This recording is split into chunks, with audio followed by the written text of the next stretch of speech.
Welcome to a bustling and buzzing Griffin Park, and that's probably because it is primary school's day. So there are lots of children here, and it's their first ever Brentford match. So I thought it was a great time to ask our fans about their first ever time watching the Bees. If you can hear me, because these guys are so loud!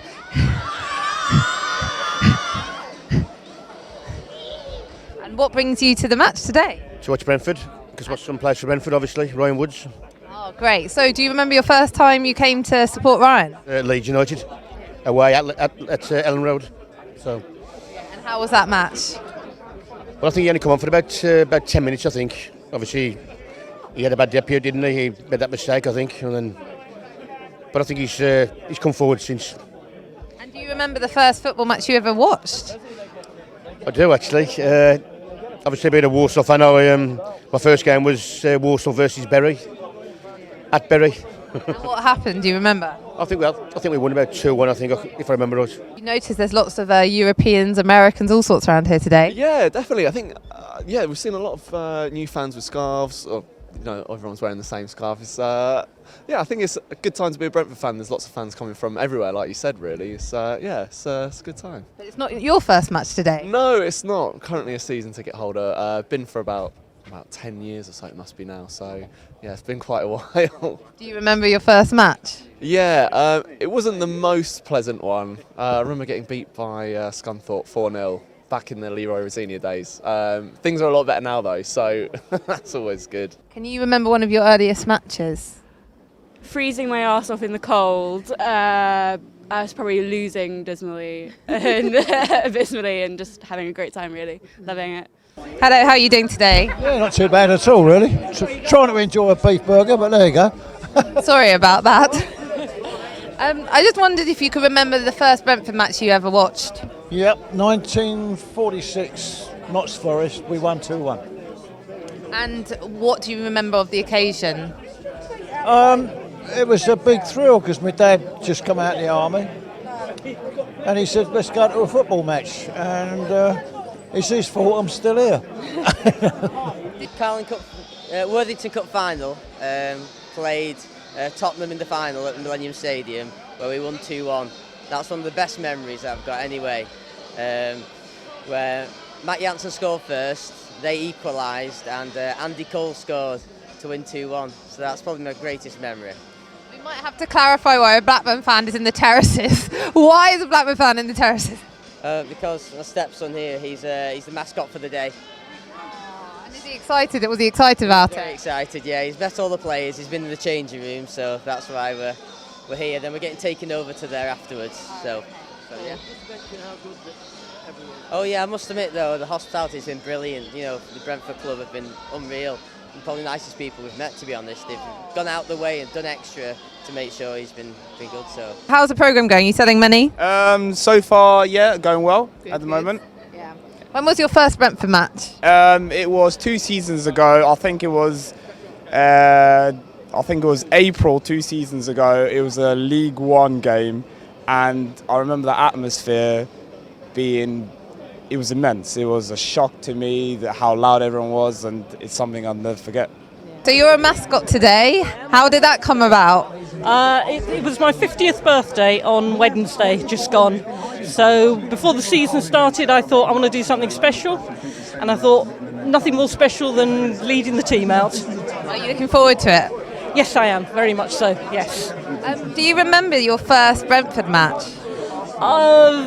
Very vague memories. I think it might have been an away match, and for some reason I think it might have been Cambridge, and my dad took me along, and apparently I kept saying, come on Doherty, who I think might have been the manager at the time. Can you remember any good chants? I can remember going home with my 7-year-old daughter singing, can you hear the Derby sing? I can't hear a thing. But she didn't bleep it out. So my wife then started to say it wasn't a good idea bringing her to football. But you didn't listen. I didn't listen. Oh. On the back of the coaches we used to have Johnny Goes Marching Home was a good one. We had song sheets and everything. When Johnny goes marching home again, hurrah, hurrah. When Brentford goes marching home again, hurrah, hurrah. When Brentford goes marching home again. That was a good chant. We always sang that at the back of the coaches. Yeah, that was a good one, yeah. Come on, Brentford, come on Brentford, come on Brentford, come on Brentford, come on Brentford, come on Brentford, come on Brentford, come on Brentford.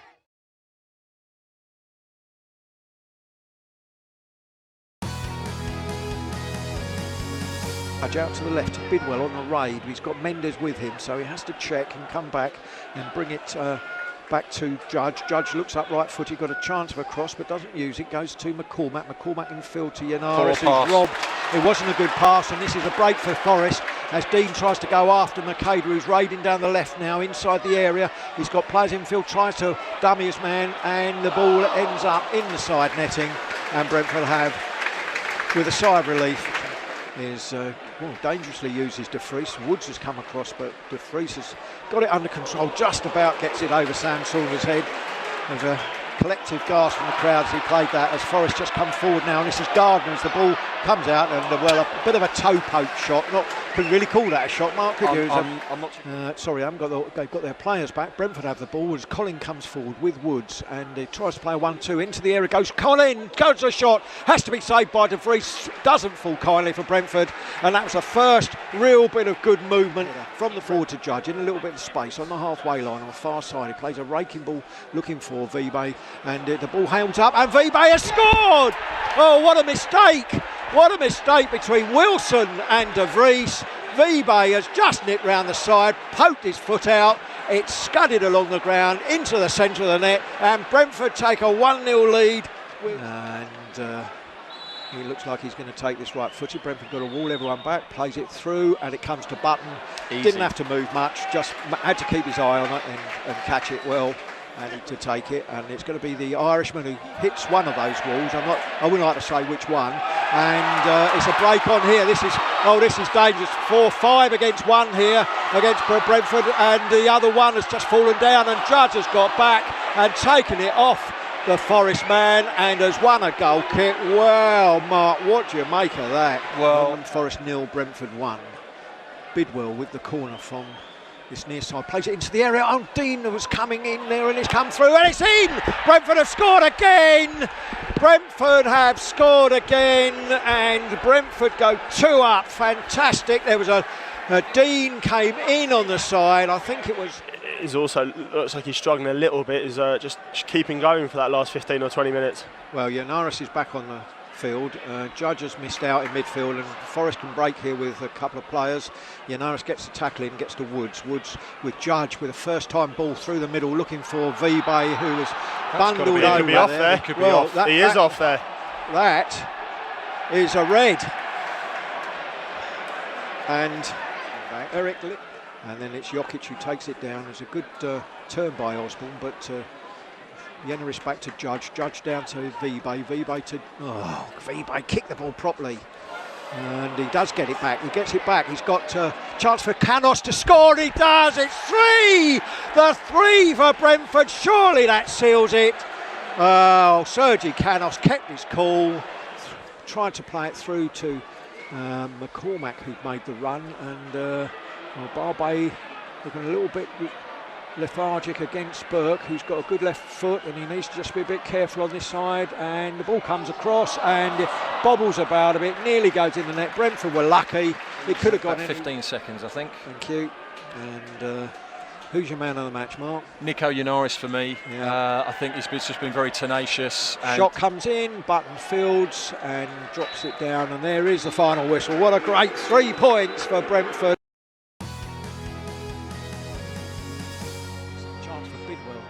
Brentford right, plays it, and there's a shot comes in from Judge. It hits a defender rather than it's cleared by a defender. Some more Bolton players, and here's Barbe hitting it low. It bounces up. It hits Ben Amos in the chest, but no one was close by, and it didn't go too far away from him. Button will be chased by Zach Clough, who stops him using Maxine Collin, but McCormack does well and gets the ball to Vibe, and Vibe's got Judge away down the right, and Saunders is busting a gut to get in this near post, and hits the ball, comes out, and Saunders can't put the rebound in, sliding in at the far post. Well, Alan Judge, here's Bidwell receiving a pass from Barbe on this near side, and chasing back, but the ball is played to Alan Judge. Ryan Woods is over on the far side, as is Colin, but it's coming back to Barbet. Barbet played the ball into Judge. He took that well. It was a difficult ball. Vibe on the burst, but Judge gives it to Saunders, plays infield to Woods. Woods has got Colin outside and finds him with a very nice ball. Colin, instant trap, over to the far side where it comes to Judge. He brings it down, plays it infield. Woods kicks, and it's in from Max Nico Yanaris, I think. Is that right? Yeah, he looked like Yanaris, certainly. And Amos bowls it out to Osadi, who plays a long ball forward, looking for the run of Clough. He'll need to be a greyhound to catch that. Yeah, it was David Buttons all the way, wasn't it? Harley Dean. Infield to McCormack, not a good ball. That was a hospital ball. This is a hospital ball, and here's Trotter. He's playing it out to Clough, tries to curl it, hits the post and goes behind, I think. He certainly did. He certainly did. He got his toe poke away, didn't he? Now Woods plays the ball down the line. Now Vibe can get on the end of this because Finney has made it. Cross comes in, and Vibe can he? Well, he should score here. He does score here. That was cool, calm and collected, well, wasn't it? It was. Vibe took ages to pick his spot. Hastily clears it. Bolton try and bring it under control to their credit. Zach Clough, the shining light, gets it out to that far side to Walker. And then it's back to Clough on the left. He curls the one into the middle, and they try to get the ball down so they can have a shot. And Brentford trying to clear it and not really doing it very well. And it's going to come across this right side. The shot comes in just over the bar. We were right behind it. It was always rising, right on the halfway line on their right. It's flicked forward there, and Yennery swings it back and does well. Goes past the two men. He's got a man outside him, which is Judge. Can he get this one across for Vibe, who heads it in? Oh, what a lovely goal from Brentford. Super play from the Bees. Lasse Vibe. Got into his pocket yet for anyone? No real need to be absolutely honest. But he just for persistent fouling, really. Cormack's tried a pile drive. What a shot. 35 miles. You'd be up 35 yards. He hit that one over the bar. He had a good chance on Saturday, which he lent back. Yeah. And he just needs to concentrate on getting on target. As Bolton come through here inside right channel, and the ball goes over, and he's given a penalty. Oh dear. Penalty to Bolton. Oh, well, that must have been the sympathy vote, was it? Bolton back to 3-1, and a bit of a lifeline. And scores easily to Button's left. Button dive right, low, and it's 3-1 here, and halfway through the second half. Man, really Lasse, not a man who holds it up, but a man who breaks off side traps. Here's Judge. He'll be all over the place against Day. Oh, and it's a very strong tackle. My goodness gracious me. And Judge is down, and Sam Saunders doesn't like it. And the trolley is now being driven off by the two paramedics, if I can call them that. And Alan Judge has a big boot. It's his right leg, which is strapped with the towel that was round him in the first place, that kind of blanket. Inside right channel. A little bit of space opens up in front of Maitland-Niles. And just hold things up. A few groans and moans around us as a result. Patient, here's Foley on the right-hand side. Oh, clever. It's taken Bidwell out of the game. He runs into Dean. Referee lets it go. Cut across. And absolutely a lad that never misses leg day, judging by those thighs. Oh, Konstantin Kirschbaumer with the worst pass in the history of the universe. Gives the ball away under no pressure. And is trying hard to get it back. But Ipswich look a little comfortable. A referee lets that go. Looked like a foul from Kirschbaumer, but he's won the ball back. Konstantin Kirschbaumer is going to try and do it alone. Oh, it just gets stuck underneath his feet. He tries to feed Saunders, who scores, and Brentford take the lead. And it's got to go down to Kirschbaumer, who won the ball back. Kieran Brett. Away too, because Brentford have had their issues. Here it comes. Sorry, here it comes. But Harley Dean gets there first. Oh, Canosh, clever. Turns his man. Just accepted the foul there, essentially, and thought, no, I'm just going to get on with it. He beats one. He beats two. Canosh. Vibe gets in his way, but Vibe takes away one of the defenders. Canosh! Oh, it was a weak shot in the end, but the goalkeeper was scrambling, and he got fingertips to it. Maybe can break here. You can certainly hear the fans urging them forward. But in the end, it's a little bit of a carry from Pringle, and it's a poor ball in the end. And McCormack, Kirschbaumer, and Woods tidy up. Collan, he goes on a little bit of a run, shows too much of it to an Ipswich man. It's a sliding challenge from Woods to try and win it back, and he and Hyam have fallen out a little bit. Of course, Hyam, the villain of the piece, which is the challenge, and Hyam has seen a second yellow card before, pushing Ryan Woods after that, and at that after. Yeah, it didn't look like one to me really. It looked like a little bit theatrical. Maybe I've got my Brentford tinted glasses on there. Maybe by making a meal of it, he didn't do himself any favours. Canosh and Saunders combine. Saunders into the box. It goes. Oh, it came off the bar in the end, and in the end, Kirschbaumer can't Great quite. ball from Woods back to Collan there. Here's Vibe in a little bit of space on the right-hand side this time. He's got Kirschbaumer coming into the box. He's got McCormack just outside the D. Here's Woods. Good run from Collan, right-hand side. Now there's 4 to hit here for Collan. Goes to Vibe! Stoops to conquer. Lost his man. Brentford double the lead. Brentford leading 2-0. Goals from Vibe. And here he is again. Vibe robs his man into the box. Only the keeper to be, and he does so with his right foot. Completely fools the keeper. Robbed his man. Box looking for Vibe, but it's well defended. Poor clearance though from Jonathan Douglas. McCormack fancied a shot there, but essentially his own player Kirschbaumer got in the way. Saunders goes for goal. Oh, it's a spill by the keeper. Can Vibe get there first? I think the keeper was always favourite that time. It's a really uncomfortable clearance actually. And it's tidied up in the centre circle by Barbe. Woods comes deep to look for it. Here's Harley Dean just inside the Brentford half. Oh, it's a nice little slide rule pass to Vibe. Just does enough to get it to McCormack. Nice little flick back to Vibe from McCormack. Goes to the 1-2. Oh, there's Kirschbaumer, turns, and that's a great save. Really good pass into the path in the of first half. They're 2-0 up at Reading, and it looks like a ball draw at the Molineux. 0-0 Wolves. Oh, McCormack trying to be too clever, and he's let in McGoldrick, and McGoldrick out to the left-hand side to Feeney, and David Button's clean sheet is messed up by Alan McCormack, and he looks absolutely disgusted with himself as Brentford gift a goal back to Ipswich Town. Feeney fed by McGoldrick. Good afternoon everyone, welcome to Griffin Park. This is the penultimate game of the Under-21 Professional Development League season. Brentford versus Crewe Alexandra, live at Griffin Park with myself, Chris Wickham, alongside Kieran Brett.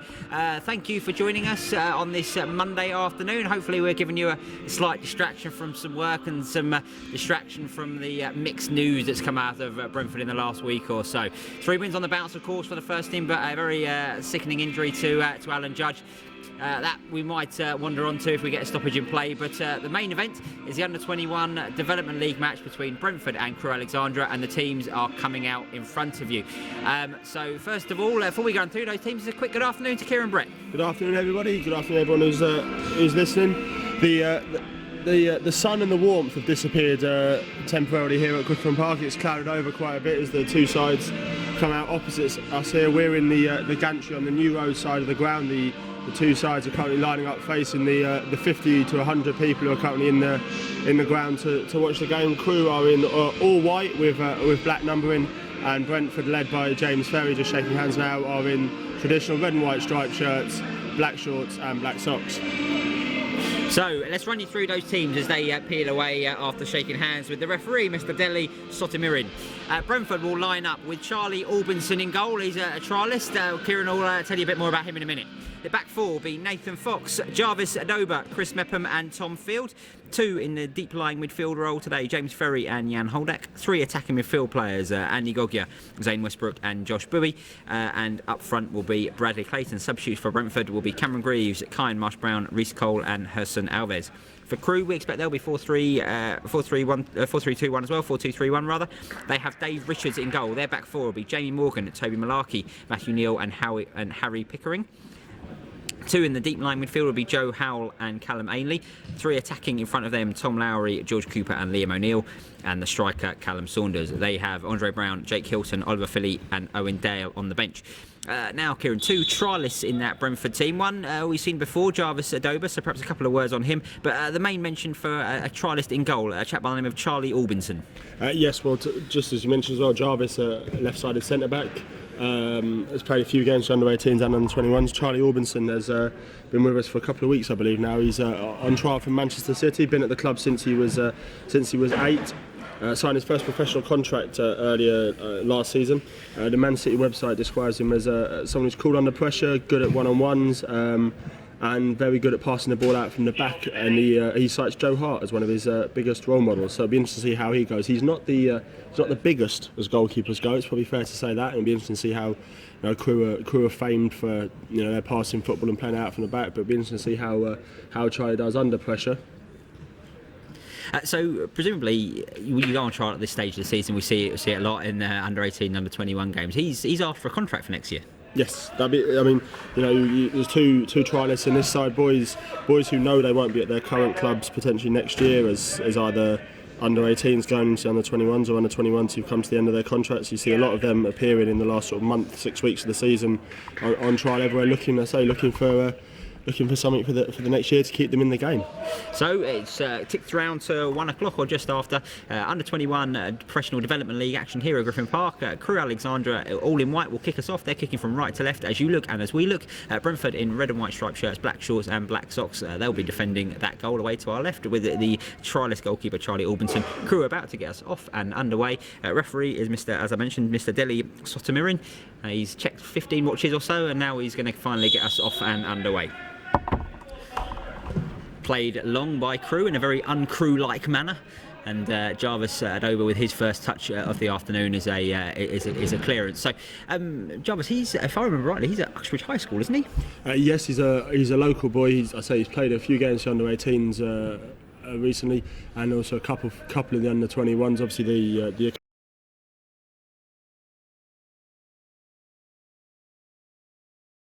who we're looking at, Uxbridge High School is a good school to get them in. It's good educationally, but also it's local to the area. It's got great facilities, obviously partly funded by the football club as well. So it's it's one that's got strong links between the school and the club. So Crewe have the early possession. Their centre half there, Toby Malarkey. Cleared long away and right foot. It's a young Crewe team this afternoon. A lot of them were in the Crewe youth team that reached the 5th round of the FA Youth Cup last year, lost to Arsenal. Many of them are still scholars. Cleared long and left-footed by Matthew Neal, who's playing on the left side of that Crewe defence this afternoon. Crewe do appear to have lined up in that system that most teams seem to favour now, the 4-2-3-1. Brentford line up the same way, and Andy Gogier goes away down the right hand side. He's tackled by Harry Pickering, so it'll be a throw in to Brentford. Jan Holdak, who's back in a midfield role this afternoon. He's played just about every position going this year, isn't he, Jan Holdak? He has, yeah. It was very interesting speaking to him a couple of weeks ago when he said that he felt his best chance of getting into the first team. Spoke off a second. It's well read by Jarvis Adoba. He made a bit of a mess of the pass into James Ferry, but got himself out of it. That's a nice churn by Josh Bowie, who's going away. He was fouled over there, and there's a chance there. Josh, it's a big month or so for Josh as an England under-17 squad for a summer tournament. It's going to be named fairly soon. He's been in and around that. He's obviously, I think it narrows it down to about 18. So Josh has been in sort of 20, 25 man squads before. So he's got a big summer. A couple if he can impress here. That's a good ball down the right by Chris Meckham. Nathan Fox going to keep that one in, not quite as the ball goes away. So it's out of play. But you're talking about Jan Holdak. Yes, he said a few weeks ago in an interview with us that he felt that his best chance of getting in and around the first team, which is what he wants to do and what all the boys out here want to do, was playing in the centre of defence. Obviously, Chris Meckham's impressed a lot of people this year, coming up from the youth team.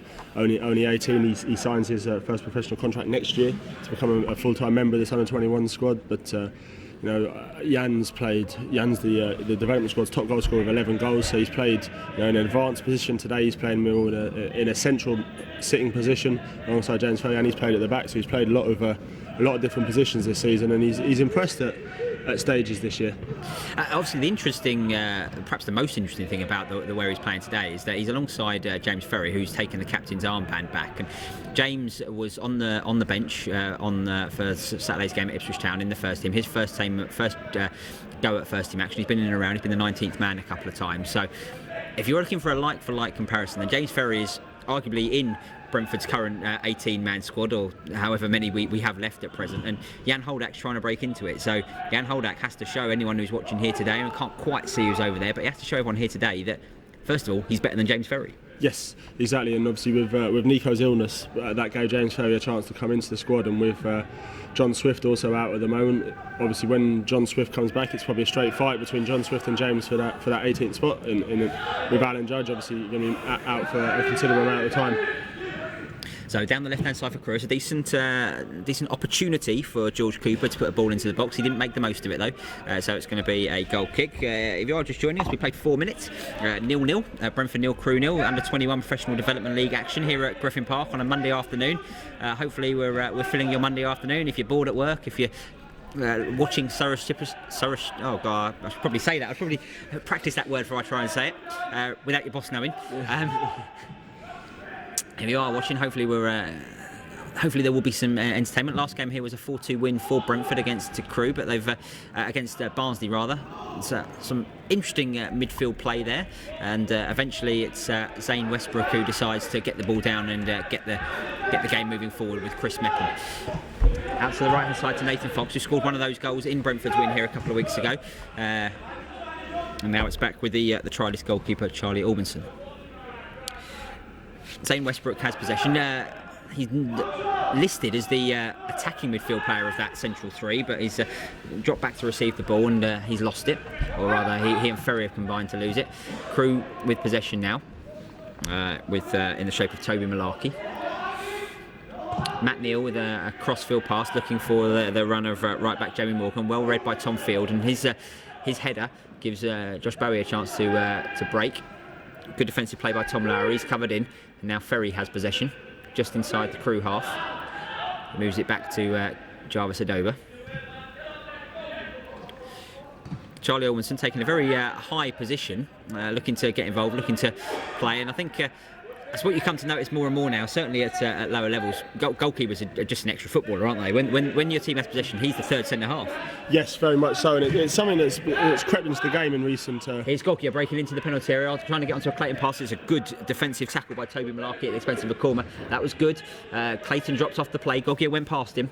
The ball was good. Gogia wasn't quite quick enough to get on there, but that was the first semi-sight of goal. Yes, I say Brentford probably showed possession in the opening 6 minutes or so, but neither keeper really has been tested or had any undue concern, and that's probably the first time. But it was a good covering tackle by Malarkey to put it out for a corner. Tom Field and Inigo Gira are on top of the ball, looking to deliver. Brentford have 6 men to attack the penalty area. Zane Westbrook's waiting on the edge of the box. Back to Zane Westbrook, 20 or so yards from goal. Is he going to deliver across? He chips it in, not the best. And now Crewe can perhaps break. It's Lowry who tries to spread the play over to the left-hand side. Albinson's come out, deal with it on the edge of the penalty area, and that goalkeeper sweeper roll. And now it's not the best header from Adobe. He could probably have taken a bit more time there. Brentford not quite at the best with their communication, but now Andy Gogia can step away and look to get Brentford moving forward down the right hand side. It's well harried back, but he still kept possession despite the attentions of two, and now finds Zane Westbrook. Bowie makes a good run. Field goes outside, not the best pass from Zane Westbrook, and it's out of play, but Brentford almost got themselves in the right muddle from that corner. Well, it was almost a carbon copy of the goal they conceded against Barnsley a couple of weeks ago, with only leaving Nathan Fox back. It obviously gives the defending side from the corner a chance to break, and Zane Westbrook's header was cleared, and then there was a bit of a lack of, I'm not sure whether Nathan Fox shouted at Jarvis or not to leave it, but there's another sort of lack of communication there. But just going back to the build up to that chance for Andy, that's what Bradley Clayton gives you as an option playing up front, that the ability just to drop, and with Andy going one side and Josh going the other. I'm sure Fleming will be very keen to see those go beyond Bradley, and for Bradley to be able to link up play with them. And here is Bradley Clayton, wins the ball back, scored 2 goals last time here at Griffin Park in that 4-2 win over Barnsley. Since then, Brentford have gone to Huddersfield and lost 4-0, but they've got possession here, looking to end their home season on high. Clayton tries to nutmeg Matthew Neal, can't get away there, and Crewe come away with it. Now here's George Cooper, that's a nice turn, looking for some support down the left-hand side in the shape of Liam O'Neill, and Brentford do win it back. Clayton's touch isn't the best, so it'll be Matthew Neal comes across and concedes a throw-in. The one thing you won't see today, I would have thought, is lots of long balls. There are two teams who are trying to play the right way, trying to develop footballers who can play the way their first team play. Yes, and definitely, and obviously Crewe are famed for the players that have come through their academy, and So they suffered relegation on Saturday from League One. So you think that in League Two with reduced budgets and things like that maybe there might be a chance for more of Crewe's youth team players to find themselves in Crewe's first team. But both sides are going to look to play the ball, and we look especially with Josh Bowie and Bradley Clayton up front or in attacking roles for Brentford. There's almost not much point in Brentford going too direct, because the Crewe defenders will. Especially Matthew Neal, who we just look at now, is very, very big, well-built centre back. They'll relish long balls up towards Bradley Clayton, because they'll feel that's something that they can really thrive on. Yeah, there was a long ball a couple of minutes ago from Charlie Albinson that wasted possession for Brentford, just to highlight Kieran's point as he was making it. Here's Albinson back in possession again. Short one into Tom Field. That's to James Ferry rather. That's not the best pass from Ferry, and gives Crewe an attacking opportunity. The powerful Toby Malarkey just on halfway. It's challenged by Bowie and has to move the ball backward of square. Long looking one from Matthew Neal, and every time that either team has gone to play the ball slightly longer, they've lost it. So yes. It's almost to highlight the fruitlessness of it. But Clayton might make something of this now. This is a long ball that might get something. Here's Clayton. In fact, he should score, and he hasn't scored. And just as we say, the fruitlessness of long balls, they prove us completely wrong, as Clayton wins one he had no right to against Matthew Neal. And having done that, he was effectively one-on-one with Dave Richards, the former Bristol City goalkeeper, lifted it over him, got it slightly wrong, and it flew an inch or so wide. We're 10 minutes in, and that should have been the opening goal. Yes, and talking about it would have been a similar finish to Bradley's down here, the little lob finish in the last game. But I think that Neil just got himself into a tangle there. I'm not too sure it was the long ball that did him, or I'm not sure he knew where his goalkeeper was or where he was. And Clayton battled well to get the ball, and once it dropped to him, he had a lot of the goal to aim at. He went probably for the harder finish, which was one over the goalkeeper. He could have gone low to his side. But the one thing you notice in the early stages about Charlie, the Manchester City goalkeeper, is how high his starting position is, and how quick he is to get to the edge of his box to claim long balls through. You see the one that came through from Crewe a couple of minutes ago, he collected it right on the edge of his box, and he seems really is pushing up high and pushing the rest of that Brentford defence up high as well. Here's Jan Holdak with a chance to get Brentford moving forward. Gogia is an option. Moves it to Fox. Fox is well tackled. It's going to be a throw in to Brentford.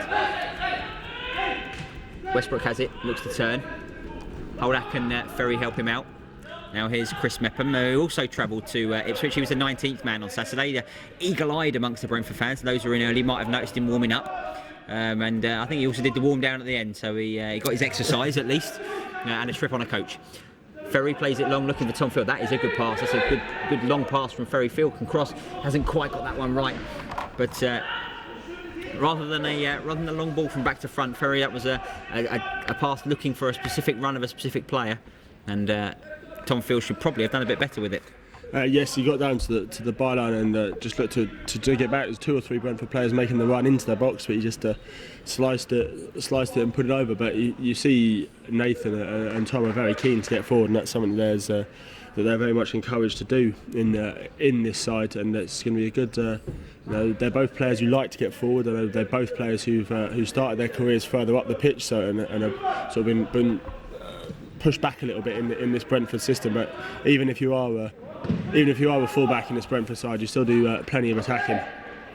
Almost a calamitous moment in defence there, as Toby Malarkey's pass was a little shorter than Dave Richards would like, and Bowie almost made something of it. Brentford have possession. There's Bowie again on the left-hand side, looking to take on his man. He's got 3 to deal with over there, offering some support. He's turned away from 2 of them, created half a yard, and finds Ferry. Ferry has Field moving outside. Can exchange passes with Field, gets the ball back now into to Bowie, wearing the 16 shirt, unusually. Ferry will cross, looking for Gogia far side. Is Gogia going to bring that? Oh, he looked in 2 minds. It looks as if he half went to volley it and then half went to control it, and in the end all he did was present it back to Crewe. And a big afternoon for Gogia here. He obviously played his first team action for quite some time on Saturday. There's a gaping hole in the Brentford attacking midfield area now in the shape of Alan Judge that someone needs to fill. Sam Saunders looks like he might take the number 10 position. That leaves at least one place for someone else. Yes, and as you say, it's been a while since Andy's Westbrook looks like he might have a shot. Instead finds Gogia. Gogia on the edge of the box. He might find some space. Still looking for some room. Still has possession. Looked like he might have fallen over once or twice there. Now here's Fox. Fox looked like he took his eye off the ball there. Referee calls Crewe back, acknowledges that he should let play go, and it'll be a free kick. I interrupted.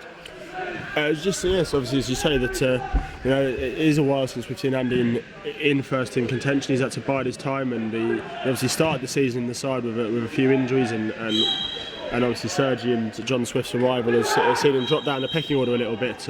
But as you say, with 6 or 7 games to go to the end of the season, there's a chance for Andy, and also depending on how Dean Smith wants to take these last few games, you might see people like Jan, James Ferry, etc. be given a few minutes here and there as Dean looks to see what his options are, and Andy very much features in that conversation about game time. Yeah, I think Brentford are going to run short of attacking midfield players. John Swift hadn't trained back in the last week, so you wouldn't think that he might get a place on the bench on Saturday, but that's probably the best, and that's even if he can start training. So there'll definitely be some opportunities for attacking midfield players, and perhaps even some of the younger ones. You've got Jan Holdak and James Ferry might even come into contention for a different sort of role, and of course Constant Kirschbaum came on and did so well on Saturday. Yes, and it's something that Dean has spoken a lot about, is players taking their opportunities, and there are some opportunities in that Brentford side now. Obviously, no player wants to see another player get injured, but when injuries are a fact of football, so it's up to people like Coach ball by Holdak gets Josh Bowie breaking into the left side of the penalty area. He's got some support, cuts it back. Here's Holdak who should score, and that is a really fine goal from Brentford. Really fine goal. Jan Holdak was at least half architect and the finisher, proving that attacking that midfield role that he's done so well this season. He can score a goal from there. It was his pass initially. When Bowie returned it, it was a clever reverse pass from Bowie, and Jan Holdak slotted it home. As soon as he raced onto that, he looked as if he would be able to finish it.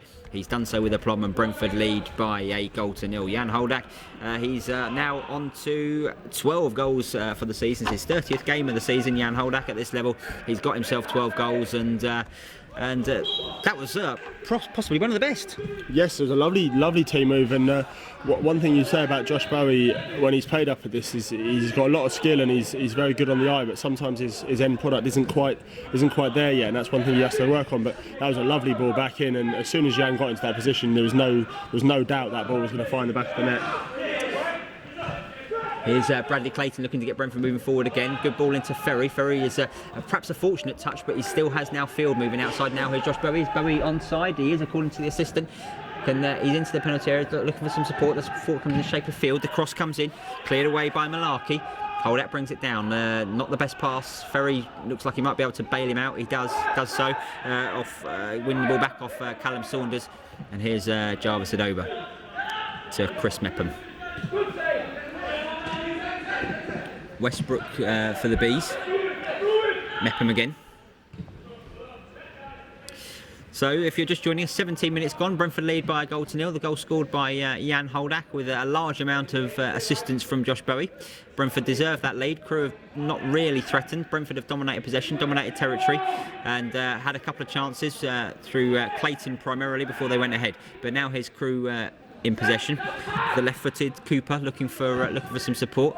Malarkey is down, and the referee is going to halt play so he can get. In fact, it's not Malarkey, is it? It's Matthew Neal who's down, and there'll be some assistance.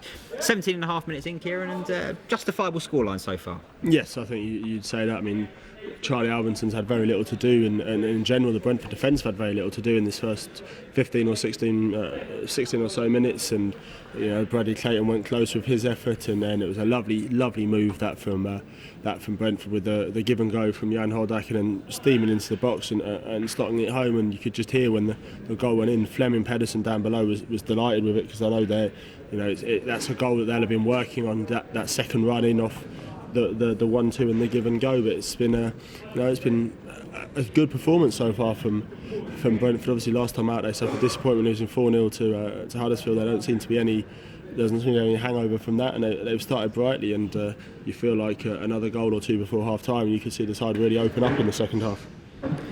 Yep, Neil is back on his feet, having received some attention. Looks like he'll probably be able to continue. He's moving a bit gingerly. Had some attention. He's going to wander off, and the game will resume. So Brentford have 2 more, including this one, games left at under 21 level this season. They finish their campaign next week away at Coventry. They're going to finish sort of somewhere around mid-table. I think they could finish as high as 5th if everything goes their way. Out of 11, might also finish as low as 9th. I think if results really go against them. But they look like they're well on the way to a win today. We don't want to speak too soon. Bowie might be able to win that one back as Jamie Morgan dithered. And in the end, his goalkeeper Dave Richards is forced to clear it long. Clever header from Adoba. Chipped down the line by Tom Field. Clayton's after that one, but won't get it. And Richards will clear away. Adoba's going to be under this one again. I'm not 100% sure that's what he meant to do, but he gets the ball back to Charlie Albenson. It wasn't what he meant to do. Ferry, the Brentford captain, fresh from his first appearance on a professional team sheet on Saturday. Good turn there from Westbrook, and now Gogia can go through. He's offside. I think Gogia knew he was offside, but Westbrook didn't, and the flag went up. But having got themselves into that position, should probably have created something more from that. Yes, they should have. It just the pass was delayed just a touch, and you could see that it was almost out of sympathy that Andy Gogia went to control it, because he knew that he was offside, and the linesman's flag went up. But you mentioned about obviously James Ferry's first appearance on a team sheet. It wasn't actually his first appearance on the team sheet. It was James Terry's first appearance on the team sheet, which didn't please James too much when we handed him the team sheet as a memento at full time. Yes, indeed. Yeah. What was? I mean, you had a quick chat with him afterwards. What was his sort of reaction? Obviously, speaking to him afterwards would have been quite deflating because of what happened during the game. Yes, obviously he's been at the club for about 5 or 6 years now. He's the captain of the side that won the Milk Cup, so he's been around the academy. He's seen it grow and progress under Ozzy to get to a stage now where he's on the bench. Obviously, that's what he wants to do. He's been given the development squad captaincy this year. He only signed as a development squad player in the summer, so they obviously the development squad staff rate him, think he's a leader, and he's spent a lot of time this year. Obviously, there's been a few injuries in central midfield. Josh McEachran's missed parts of the season, so for training, etc., he spent a lot of time in the first team setup. So Dean and Richard and people like that have had a good amount of time to look at him, and obviously they see something in him to give him a spot on the bench. Here's Cooper for Crewe, fouled by Ferry, but the referee allows that to go on, and Fox will complete the clearance as a pass goes astray for Crewe. Neil now back to Malarkey. Steps over halfway. It's a bit of a heavy touch, got away with it, and if he's won himself a throw in there, he was very fortunate. So I don't think that pass was going anywhere other than where it ended up. It just took a flick off of Josh Bowie on the way.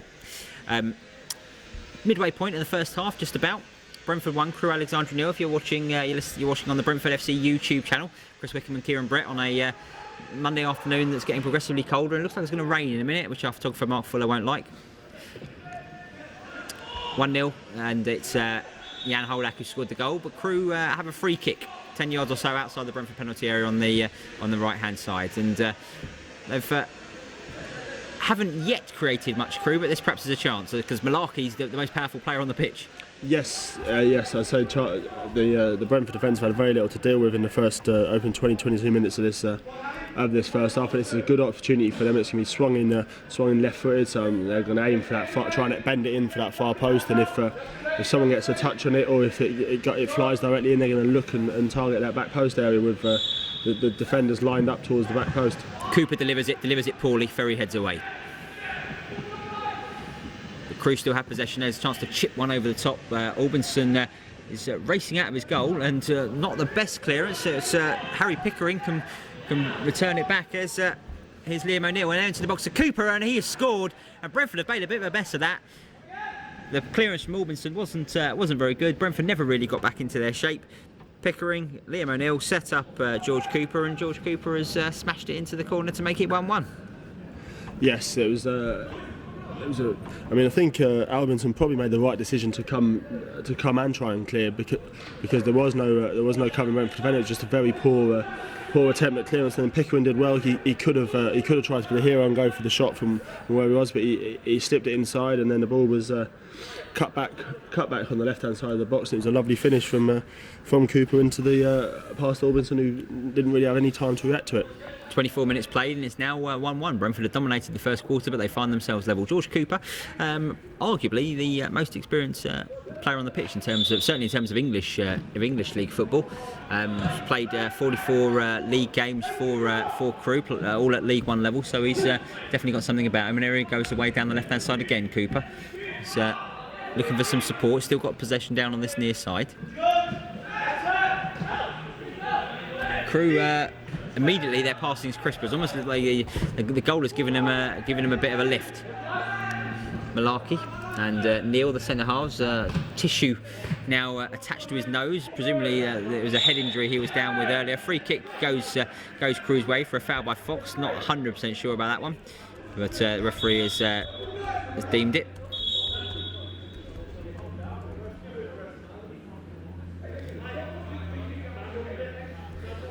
Referee's given Chris Mepham a telling off for his comments, and is now giving Jan Holdak a telling off for kicking the ball away.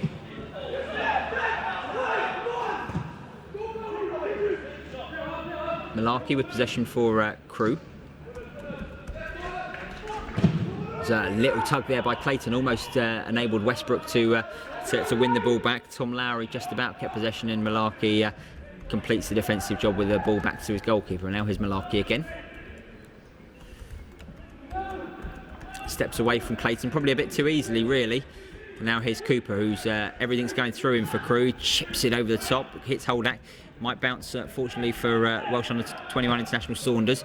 It's a clever turn by Holdak. Gets a kick on his Achilles for his trouble. And free kick. Holdak, after a year in English under-21 football, probably been used to a few of those sort of kicks by now. Yes, especially the way that he likes to get on the ball and play. He's someone who does draw fouls from the opposition, etc. But he's someone that Brentford want to get on the ball more as this half and this game progresses. Here is Holdak, midway inside his own half. Dober moves forward. He's the ball forward, looking for Josh Bowie, but no change out of Malarkey there, and Crewe have possession. Brentford need to try and regain their momentum, regain the initiative. Here's Morgan. Now Ainley spreads the play. It's brought under control by Pickering. Pickering plays down the line looking for O'Neill, who set up the equalising goal. Although certainly those two players combined, of course, set up the equalising goal. The left back Pickering and the attacking left player Liam O'Neill couldn't make anything happen this time. That'd be a throw into Brentford. It's quite hard to fathom exactly what changed. Brentford were completely dominant even after the goal, and then all of a sudden they're not. Yes, and as Crewe on the attack again here. Cooper into the penalty area, steps away, looking to escape the attentions of Mepham. Played down the line. One back there in the centre midfield now. He's Ferry can try and spread the play. It's good tackle by Lowry. Cooper again now for Crewe. That's a clever one, and it's Fox who has to come across and make the tackle. Cleared long by Albinson. Malarkey heads it back. We've got a running commentary going on below us from the Crewe Alexandra bench. Quite hard to concentrate on what you're saying when someone is basically doing what you're doing. Very clever touch in there from Ainley. And the foul is made by Nathan Fox, referee, Mr. Sotimirin. He's calling Fox over for a chat. And as we were sort of halfway through saying, Crewe have just taken complete control now. They have, yes, and I think that you mentioned at the top of this about Cooper's Football League experience, and he's seen a lot more of the ball in in the last few minutes. Just Brentford just seems that the 50-50s and the second balls are all just dropping to Crewe players at the moment, and it's important for Brentford. They weather this little storm. And then. Here is Cooper. Cooper with quite an ambitious shot, which was blocked by Mepham. Fox will try and complete the clearance, and he's won himself a throw in down this near side. I think Cooper has started to drift into different areas, or perhaps more importantly, different attacking areas. He had a lot of the ball early on in deeper positions. Now he's playing a lot further forward, and. Callum Saunders, Welsh under-21 international, who's leading the line for Crewe, is making some clever movement to give him the space. Now here's Clayton, got Bowie outside, looking to take on his man, looking to attack the penalty area. Here goes Josh Bowie, he can just let the ball run away from him a bit too much, and the tackle is made, but Field wins it back, and Holdak and Ferry can get Brentford moving forward again. Ferry spreads the play to Fox. Now back to Mepham. Brentford keep possession but have to rebuild. That little attack there from Josh is sort of like a snapshot of what people see in Josh sometimes, in terms of great work to get one-on-one with the defender, and he beat him, but then didn't quite have that final ball or that final little bit of acceleration just to get in the box and create something. Brentford still with the ball, but not going anywhere exciting with it.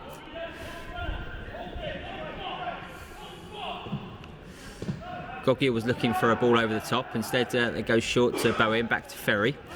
Ferry now to Holdak, whose touch is heavy, but his second one's better.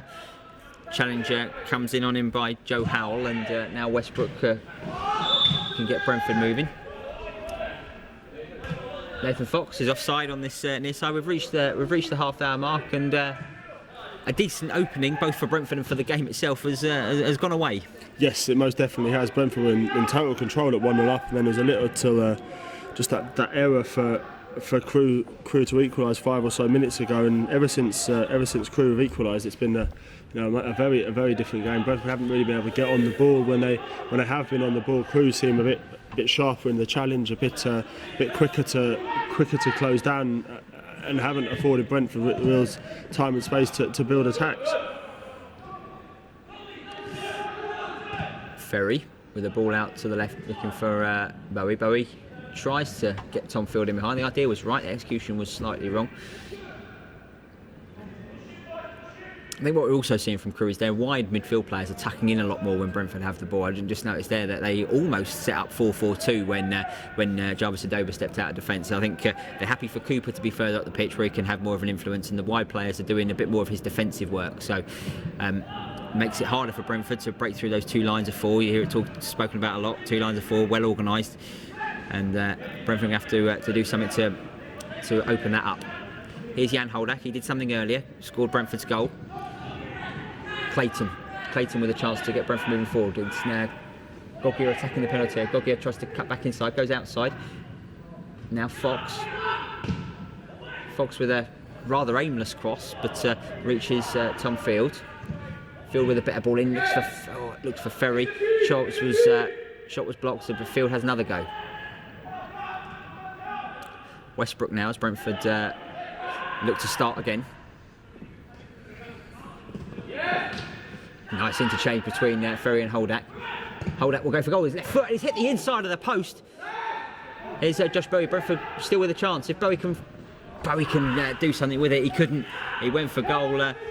Hit the near post. I think Jan Holdak there was, after a very clever exchange of passes with Andy Gogier, was looking for someone to do something. No one did, so he just thought he'll have a go for goal, and he was very, very unfortunate. Had Dave Richards beaten all ends up, hit the inside of the post, and didn't quite run across the goal line, but certainly flew back across the face of goal.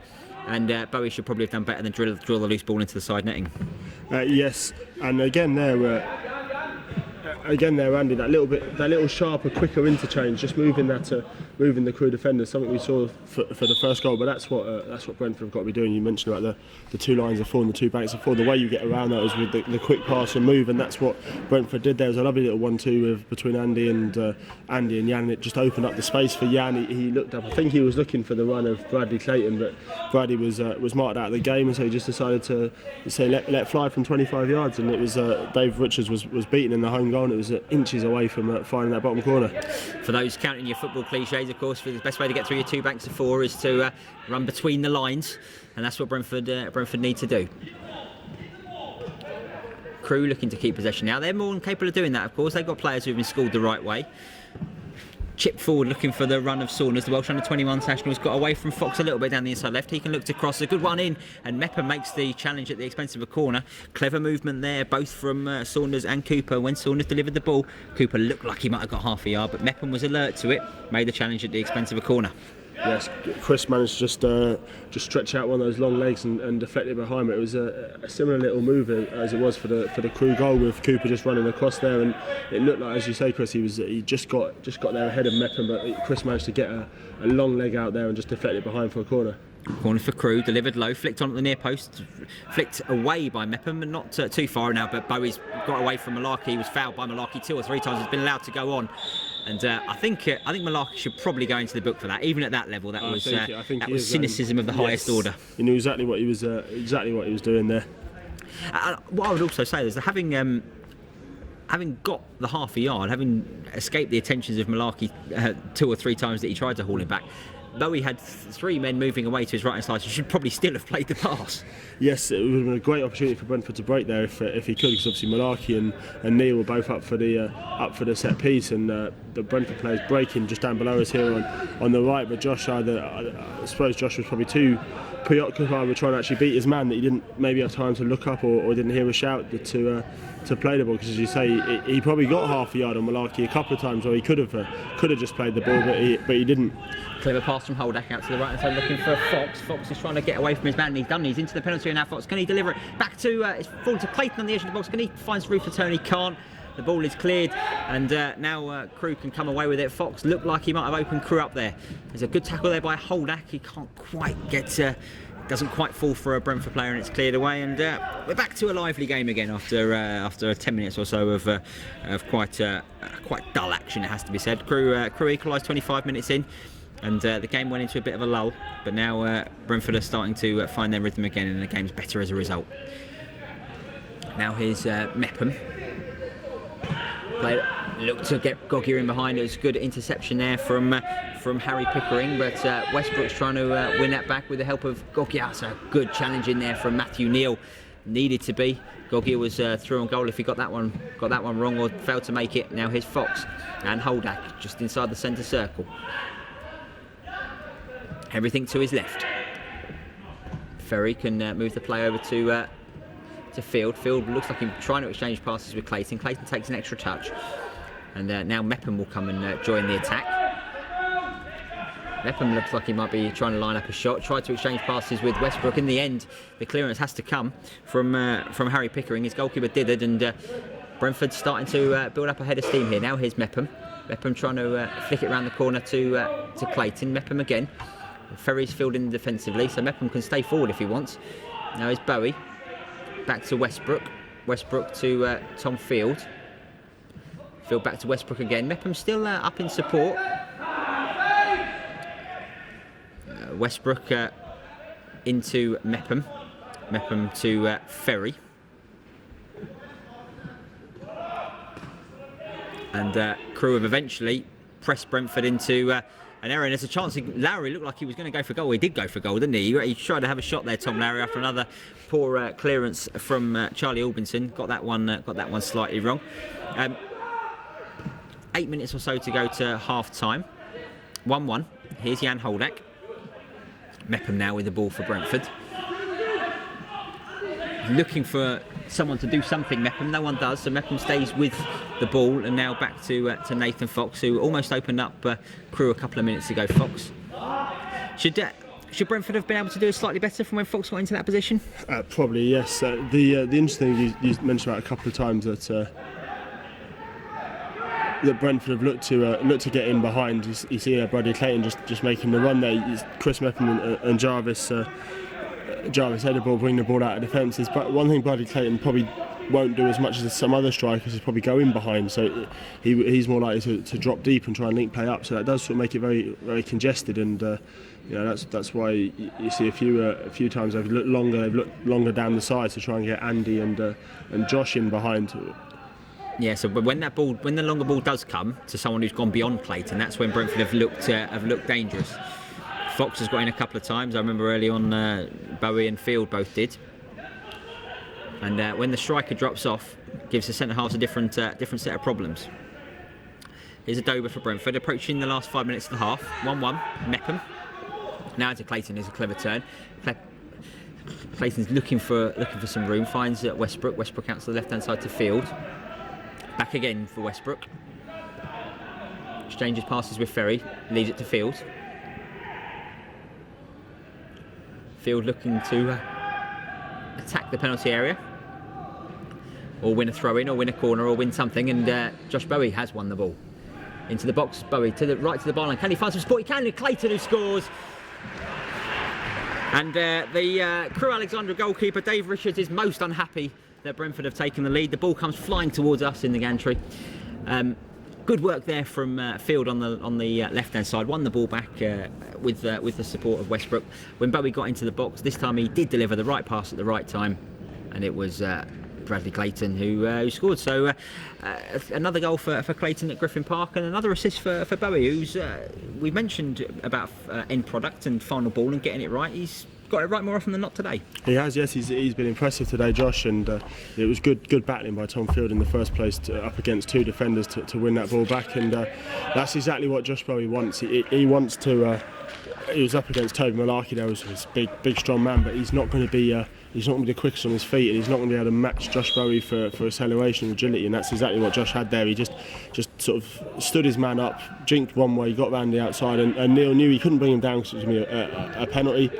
And he'd probably be off as well. He's obviously already picked up a yellow card, and then once Josh got in the box, he just pulled it back to an area where he knew someone would be, and Bradley Clayton was there just to tap it home. But it was a lovely goal, lovely work by Josh down on that left-hand side, and good battling as well by Tom Fields. If you look at the goals in their final passes, they'll look very similar. The ball from the inside left channel to someone arriving into the penalty area to finish. Not exactly the same earlier on in the moves, but the sort of thing that Brentford want is a cut back to someone arriving later, be it that striker that time or a midfield player earlier with Jan Holdak. Bowie is having a race down that left-hand side. The Brentford left with Jamie Morgan has won a throw-in. Brentford lead by 2-1. We're into the final 5 minutes of the first half. Jan Holdak put Brentford in front before George Cooper equalised. Bradley Clayton has restored the Brentford advantage, and Brentford probably deserve it both on the balance of play over the course of the 40 minutes so far and the way they've played the last 5 minutes. Mepham goes for goal. Ambitious would be the best way to describe that. That's a 40-yard shot. It wasn't a long way ride, but I don't think the angry Dave Richards was ever likely to be beaten from there. No, and again, Chris probably didn't see much on in front of him there, and just let fly. But I think it's probably I justified that Brentford go into the break in the lead, apart from probably the 10 minutes around Crewe's goal, which was rather gifted to them. I think Brentford have been the better side and been more looked more likely to score. Having said that, neither keeper, apart from the 3 goals, neither keeper's made a save. So I mean, it hasn't been a half that's been blessed with chances, but I think Brentford have shaded it and do deserve to be ahead. It's Adoba loses out the first time, wins it the second, and then the third. Pass isn't the best, but Malarkey's forced to clear. Fox will jump. There's a foul in there by O'Neill. There was, and it'd be a free kick. This would be a game that'd be interesting to talk to a tactician about, because we mentioned that sort of slight change for Crewe. I wonder whether that was the factor. That was the sort of the 10 minutes or so. They made a slight tactical alteration, gave Brentford a different set of problems they couldn't deal with, got their equalising goal. But then as soon as Brentford adjusted, the players on the pitch thought, okay, well, this is now what they're doing. This is how we get around it. All of a sudden, Brentford have taken control again. I'm certainly no expert in that regard. But interesting to talk to someone who was, if that was the change, if that was what happened, if that was why Crewe had that good spell, and whether Brentford can now profit, or whether Crewe might have to do something different. Yes, I say because the first 15-20 minutes was all Brentford, and obviously the change that Crewe made, maybe pushing Cooper a little bit forward on, and going to a more of a 4-4 behind them, really did sort of seem to upset Brentford's rhythm, and they couldn't get themselves back into it. Obviously, it was helped in Crewe's regard by the fact they got the goal, which was slightly given to them. But after sort of 5 or 10 minutes or so, whether Brentford worked out, a way to get around this new Crewe system, they have been the better side for the last 15 minutes. Albinson clears it long. Gogia can't win it aerially, but Brentford will pick up the second ball. Mepham and Ferry.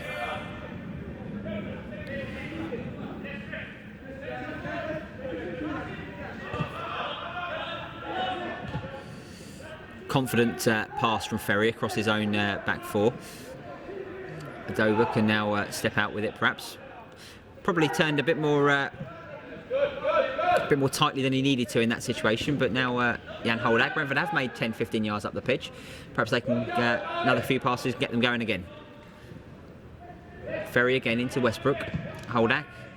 That's the loose pass that causes the problem. As soon as one pass is slightly loose, it allows Crewe to swarm and press, and Brentford have to go back. They maintain possession though, and here's Holdak, scorer of Brentford's first goal, his 12th of the season. Mepham now with the ball into the centre of the field. Gogia can now get Field moving outside into the left-hand side. Good touch from Ferry. Who's getting into Field? Who's getting into the box? Field delivers it. Ferry is getting there. It's a good piece of defensive covering by Callum Ainley. Now here's Gogia again. Gogia into Holdak. Is Holdak going to go for goal? It's taken a deflection. It's going to be go. The whites of his eyes lit up there, Jan Holdak, as he had a little bit of space and sensed he could go for goal. Poor pass from Fox gives Crewe a chance to break, and Adoba has to step up with it. Gogia in the left back position. Now here's going to go. I haven't seen a lot of the ball in the last 10 minutes, Gogia. Looks like he's a man looking to make something happen. Field hadn't quite read what Gogia's intentions were, and the ball is now back with Dave Richards as we approach the final seconds of the first half. The referee might add a couple of extra minutes. The Crewe Alexandra defender Matt Neal was down for a little while, so we might get some extra time. Crewe trail by 2-1 here at Griffin Park. They have possession, spread out to the left-hand side looking for O'Neill. It's a decent touch from O'Neill. He's got them moving forward, but Ferry is quickly back in, and now Bradley Clayton has the ball. The added time amounted to a whopping 21 seconds, and referee Dele Sotamirin brings the half to a close. A half where Brentford took the lead through Jan Holdak, cleverly set up by Josh Bowie. Crewe equalised. George Cooper with the goal after trialist goalkeeper Charlie Albinson had rather gifted Crewe possession in a decent area. They made the most of it. Pickering and O'Neill set up Cooper for the chance, and he gleefully took it. But Brentford regrouped. They built some momentum again. They got themselves back on the front foot, and after good work down the left-hand side by Field, enabled Bowie to set up Bradley Clayton, and he converted from inside the penalty area, his 7th goal of the season, and his 3rd at Griffin Park in the space of 2 weeks. So before we take a short break, Kieran, how could you sum up that first half? Well, I think the first 15-20 minutes or so, Brentford were very comfortable, dominating possession. Crewe not really seeing it in any dangerous areas, and then Brentford got the goal. You thought they'd build on from that, but rather than really building on from the goal, they started to let Crewe back into it. Crewe got their goal, as you mentioned, a slight error there by Albinson in the build-up, and Crewe looked to be getting themselves on top for 5 or 10 minutes or so after that goal. But slowly, as the half went on, Brentford wore their way back into it, and probably do deserve their lead. We've spoken a lot during the first half about end product from dangerous areas, and twice Josh Bowie's got in and produced that end product, and with the speed and pace he's got, if he adds end product onto his existing attributes, then he's got a very, very bright future. You think in front of him. We haven't seen too much from Andy Gogia in this half. Obviously Jan Holdak, Bradley Clayton have got themselves on the score sheet, and James Ferry's covered a lot of ground. But I think overall Fleming Pedersen will be, I'd say he'd be happy with the first half. He'd be very happy with the 2 goals and the movement that there was for them, but obviously disappointed with the goal that Brentford have conceded. And the important thing now is that Brentford, if Brentford can keep Crewe out for the first 15-20 minutes of the second half, having not seen a lot of the ball, Crewe might tire, you'd imagine. So it's important for Brentford not to give Crewe a way back into the game in the early stages. If they can get a third goal, maybe build on that and look to make this a comfortable afternoon for the team. Thank you very much, Kieran. Players are all in at the break. We're going to take a short break. We'll be back with you as soon as the players are.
Hello and welcome back to live coverage of Brentford's Under-21 Professional Development League 2 encounter against Crewe Alexandra at a now wet and wild Griffin Park.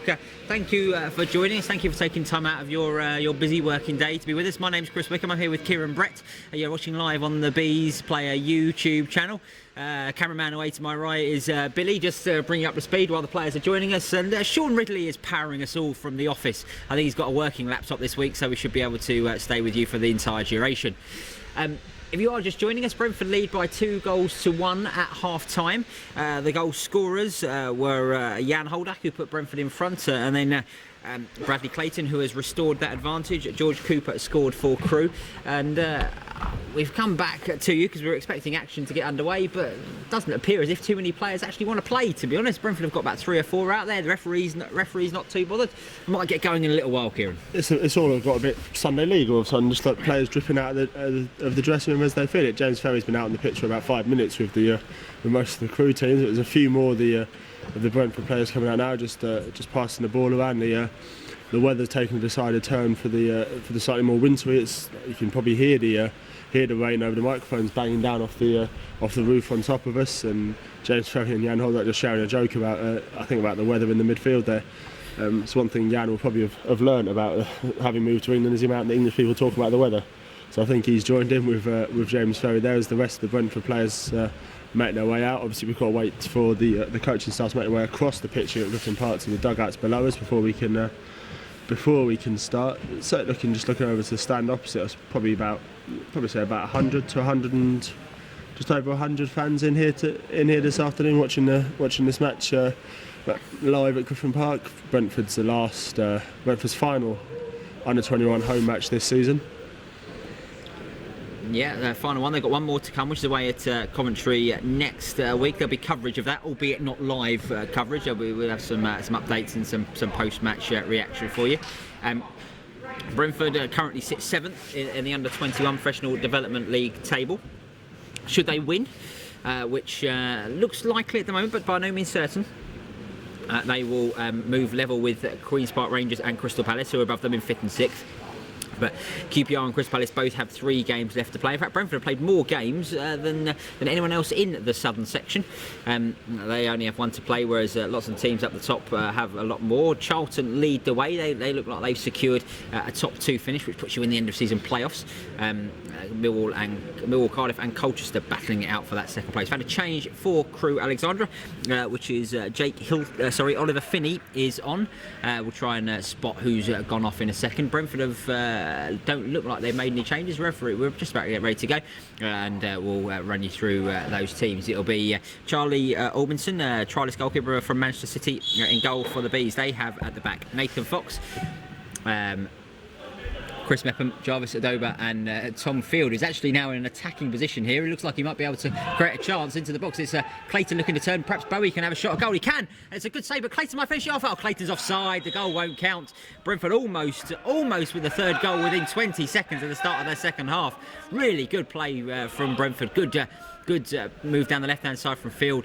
Bowie with a shot that wasn't conclusively dealt with by Dave Richards. Clayton finished it off. It was in an offside position. No real dispute over that. I'll just finish running you through the Brentford team before I get Kieran's thoughts on that. Midfield is Holdak and Ferry behind an attacking trio of Westbrook, Gogia and Bowie, with Bradley Clayton, who's currently scored the decisive goal as we speak. He is the lone striker. Nathan Fox moving forward for Brentford. He's got Gogia outside him. That's where the ball goes. Gogia can attack the box. It's going to be a corner to Brentford, who really have started the second half in a lively fashion. They really have. Could have had the 3rd inside a minute. Again, lovely play by Tom Field just to cut inside his man. Mentioned earlier on in the piece, but obviously Tom Field and Nathan Fox are both attacking players who've moved back into defensive roles, so they're very comfortable going forward. He comfortably beat Jamie Morgan down on this right-hand side, got his cross in. Bradley Clayton's shot was well saved. I don't think Dave Richards taking any chances in the heavy weather. He just batted it out, so Josh Bowie's shot, and then Bradley Clayton followed up. He did look offside from here, and the linesman's flag went straight up, but now another corner opportunity. Brentford really have started well. Field delivers it. That's a good looking one. Holdak rises, can't get to it. Bowie with perhaps a chance to shoot, can cut back inside and goes for goal. That's a good low save by Richards, and it's cleared away. The change at half time for Crewe was Oliver Finney coming on for Matthew Neal, and they don't look as if they've started the second half in the right fashion. I think Howell has gone back to play in the centre of defence, and Crewe haven't quite regrouped yet. Holdak for Brentford, moving backwards with the ball, and at the expense of a throw in. So Holdak doesn't think that was that should have been a Crewe ball, but that's the way it's gone. So Crewe have Dave Richards in goal. Their back four is now Jamie Morgan, Joe Howe, Toby Malarkey and Harry Pickering. Defensive midfield players are the substitute Oliver Finney with Callum Ainley. Then Tom Lowry, George Cooper, their goal scorer, and Liam O'Neill. Callum Saunders as the lone striker. It's Albinson at the edge of his penalty area collecting for Brentford. Mepham has quite fortunately in some way won himself a free kick. He tried to go through a couple of challenges. It's played long by Holdak looking for Bowie. Bowie should have brought that under control, let the ball run away from him, and it's gone out of play for a throw-in. I think Bowie was close enough there to have brought that under control as he raced away. Couldn't do so, and it's going to be a throw-in. But Brentford have started the second half. They've had a goal disallowed. Bowie with a low shot, which we haven't really even talked through yet.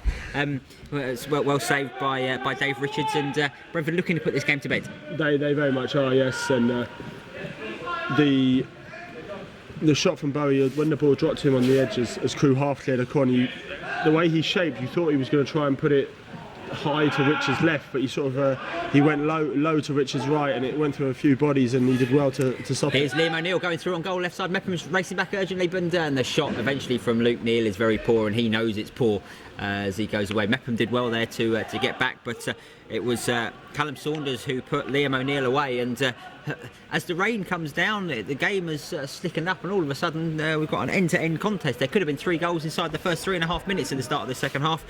Kieran, Liam O'Neill should have done better. Yes, it was a slightly difficult angle for him as he was running away from goal on his left foot, trying to put it back. Well won by Tom Field, and Brentford come forward again. Here's Gogia with a chance to attack into the penalty area. He's got men in support if he can find them. It's going to be Zane Westbrook, who really should have scored. And it was Toby Malarkey with the block. We've only played 4 minutes of the second half, and there have been 4 clear-cut chances. It was Zane Westbrook that time who should really have put Brentford in front. Bowie is down in front of us, so there's going to be a slight break in play, and that might enable us to draw breath.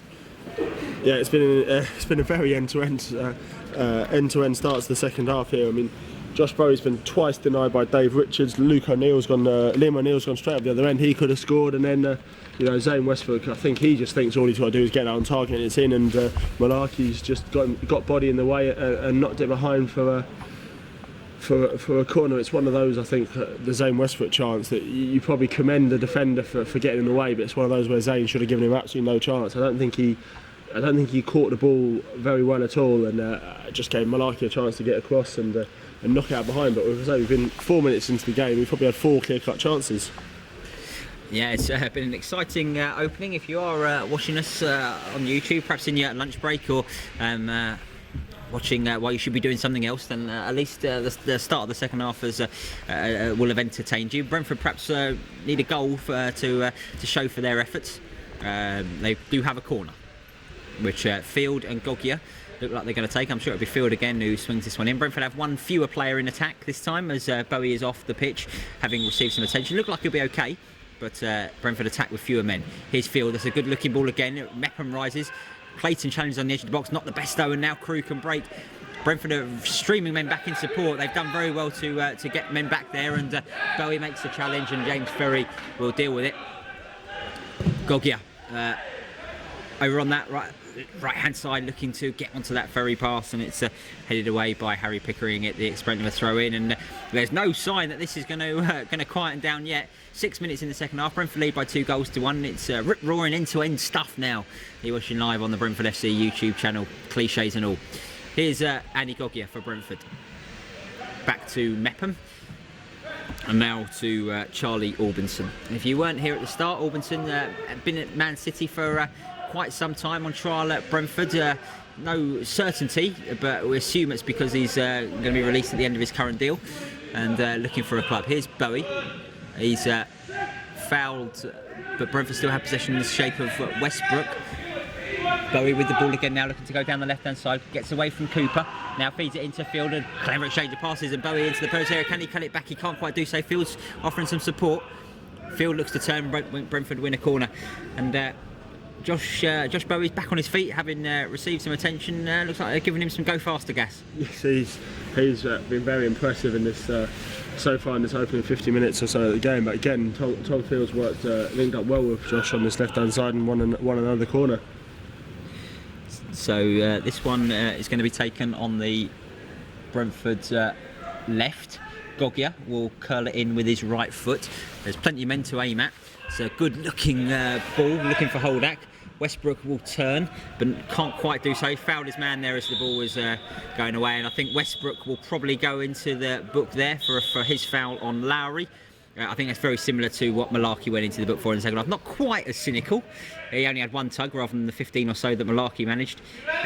But a yellow card all the same. I don't think Westbrook can have too many complaints. No, it was definitely a yellow card there. As you say, it's very similar to the chance of the booking in the first half. Just stopping the break, and Nathan Fox was able to get back in and win the ball, but he only did so because of Westbrook's foul on the player earlier. Tom Field, who's been in action at both ends of the pitch, comes away with possession for Brentford. Well done by Ferry, and now his Holdak can spread the play. Gogia is onside, he's kept a clever line there, and a good tackle by Harry Pickering prevents Gogia going away, but Fox is up and helping, and at the expense of a throw in. I think Gogia and Fox fancy their chances over there against Pickering. I think they do, and that switch ball is one that Andy Gogia is going to thrive on. You mentioned in the first half about how Crewe getting two solid lines of four, but if Brentford can switch the play, which they've tried to do in the first 5-10 minutes, you can get around the other side of players there, and that's what with the chance that Zane Westbrook had cleared off the line, and just that one there, just isolating Pickering one-on-one with Gogia and allowing him to run up against his man. Ferry's attempted header into the box only goes as far as Dave Richards in the Crewe goal, and his clearance looking for Cooper, never quite going to get there. I've seen probably about 6 or 7 development squad games in full this season, a few more bits, so I don't think I've seen anyone best Tom Field in a physical battle. No, there's lots to like about Tom Field, but one of the best things I think about him is that he just seems so strong. He is. He looks like one of those players, much in the Jake Bidwell mould. He's a very reliable, consistent player, and he's physically very fit, and he's good in the air. Gets forward a lot. You can see he's down below us. He's breathing a bit heavy at the moment, but he's got great stamina, and he'll keep going till the end. And he's done well. He's done well this season, and he's not afraid to come up against the opponents he's come up against. He's done well against the majority of them. Already earned himself a contract for next year, Tom Field. Jarvis Adoba, who's looking to do likewise, looking to earn himself a chance in a professional game. The ball is cleared long and out of play. We played 10 minutes of the second half. It's been pretty much all action. It's still 2-1 to Brentford. The goals all came in the first half. Holdak and Clayton for the Bees, George Cooper for Crewe. But as the rain pours down, you get the feeling that won't be the end of the scoring. Fox challenges aerially, not the best header, but Ferry's challenge makes life difficult for Cooper, and Fox can get Brentford moving again. Gogia is chasing after this one in a race with Joe Howell back in a defensive role with this half-time substitution of Matthew Neal. Fox's control isn't the best, and Crewe will have possession again. That was an ambitious pass from Ainley, but he's got something off it. It wasn't Ainley, rather. It's Holdak turns well for Brentford. He's got Zane Westbrook outside. Brentford have got plenty of players in the penalty area if they can choose, if they can work it quickly. Gogia, the man who goes for goal, curls it. It wasn't far over, but was always high, was always rising, was always slightly off target. But you get the feeling that Brentford are going to spend a lot of this half on the front foot. They've didn't spend all of the first half in attacking areas. Crewe had at least one decent spell, but Brentford have come out at the start of the second half and they're having a right go. They are, yes. Ainley got dispossessed in the midfield there, allowed Brentford to break, and Gogia's shot just went over. But that's 4 or 5 chances that Brentford have had in the first 5 or 10 minutes of this second half, and they've really started on the front foot. And I think that Fleming Pedersen's probably told them to go out and kill this game off, because they were in control in the first half, let Crewe back into it with a sloppy goal, and I think Fleming wants them to make sure that they don't give Crewe another way back into this game. The coordinated tugging of shirts between Bradley Clayton and Callum Ainley has seen the Brentford man penalised, and it'll be a free kick to Crewe. Malarkey, the very powerful, built like a tank Malarkey, gets it back again in his shocking bright yellow boots. Don't quite match the all-white kit, but he's got something off it there, as Adoba's touch wasn't the best. And now here's O'Neill with a chance to go through on goal, and he is through on goal. And that's a fine save by Charlie Albinson. Field makes the header, and Brentford might be able to clear their lines, but here come Crewe again with Ainley. Now played long into the box. Mepham will head that one away, as he often does, and Ferry's clearance wasn't the best. I think Ferry had more time than that. It's a second sight of goal for Liam O'Neill. His finish was better this time than it was last time, but Albinson denied him. Crewe keep coming. We'll bring Kieran in on that in a second. Now here's Lowry with a chance to turn. That's a good ball down the line for Jamie Morgan. Morgan can deliver across. There's plenty of men over there.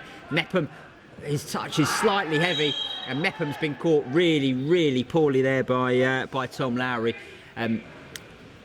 First of all, we'll get Kieran's thoughts on that foul there by Lowry, as Mepham went down, but Mepham's injury. Crewe should have scored. Lots to talk about, Kieran.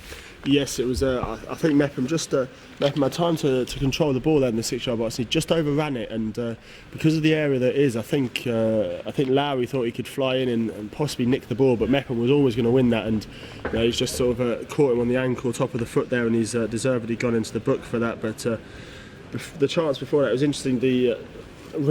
Reading the blurb that the Man City website had about Charlie Albinson, they talked about how good he is off the line and in one-on-one situations, and he showed that there, because O'Neill's touch was a good one, but as soon as he took the touch, pretty much as soon as he looked up, Albinson was on top of him, and there wasn't much he could do to get the ball around the on-rushing goalkeeper, who did well to save. I mean, Meckham's up on his feet now. He's hobbling a little bit off, but I think it's just a sore one that'll probably loosen up in time. But we're 15 minutes into the half, and we could be looking at 4 or 5 goals easily in this opening quarter hour of the half. And if the danger of Crewe was shown in stark terms to Brentford there, Brentford should probably have scored, as Kieran mentioned, 2 or 3 already at the start of this second half. But Crewe there would quite justifiably think they could be level. Albinson's clearance, looking for Gogia. He's got exactly the right distance and direction on that, Albinson. It had to be a good header from Harry Pickering. I think they've clearly identified that that Pickering might be the weak link in that back four, because they're putting a lot of high balls towards him and really looking to try and expose him one-on-one against Gogia, and hope that, you see, Andy's played a fair bit of a number of championship games this year and a lot of football in his career, that he'll get some reward against him. As Crewe press, Brentford play themselves into a bit of trouble, and Ferry then gives the ball away. It's a throw-in. It's throw-in that goes Crewe. I think it should probably have been a throw-in to Brentford. Very keen that it was, and now there's tackles flying in as Brentford try and win that back. Mepham back on the field, clears it away along at the expense of a Crewe throw-in. Of course, Crewe had a reshuffle in defence of the at half-time. Joe Howell is playing on the left side of that back four. He was playing in midfield at the start, so. That left side, there's Howell's a terrible pass, and now Westbrook can put Gogia away. Gogia looking to attack the penalty area, cuts inside his man, can go for goal, and will hit the inside of the post. He's hit the post the second time Brentford have hit the woodwork today. Gogia looked like he'd done absolutely everything right.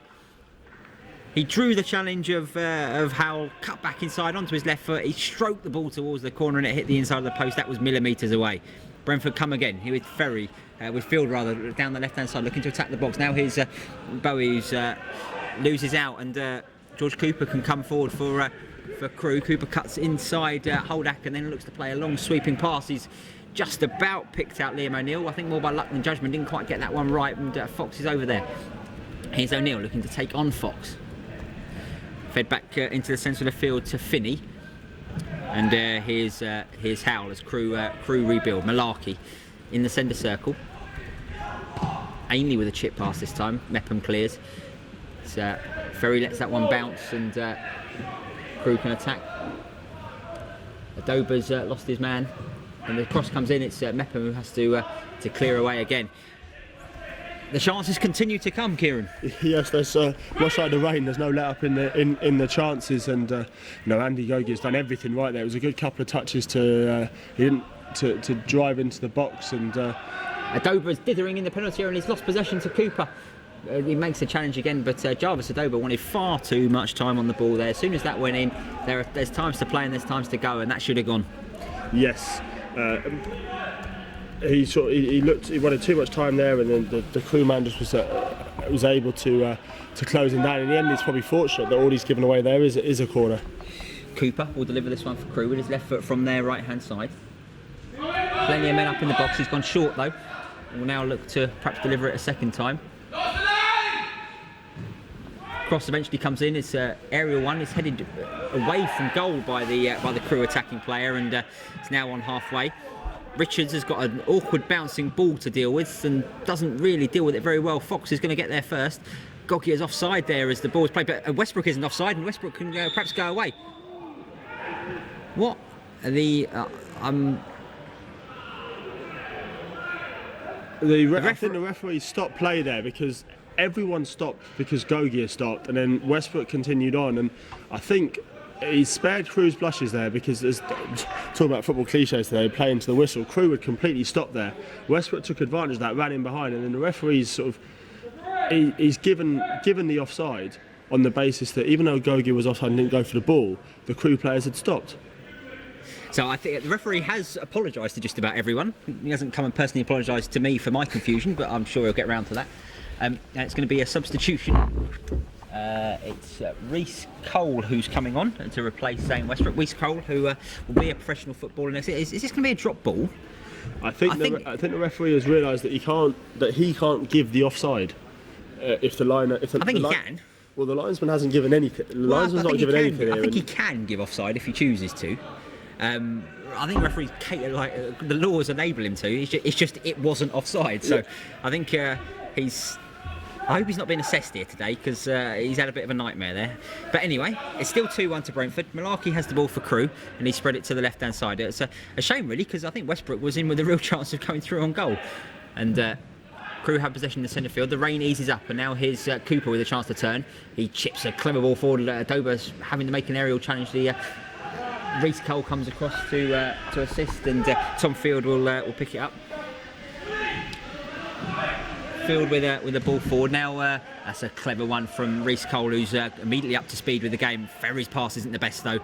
The challenge comes in from Pickering to stop Gogi getting it, and Ferry, all action, tries to win it back. He knows his pass was poor there, Ferry, and Crewe can now come. This doesn't look like it's going to let up this game.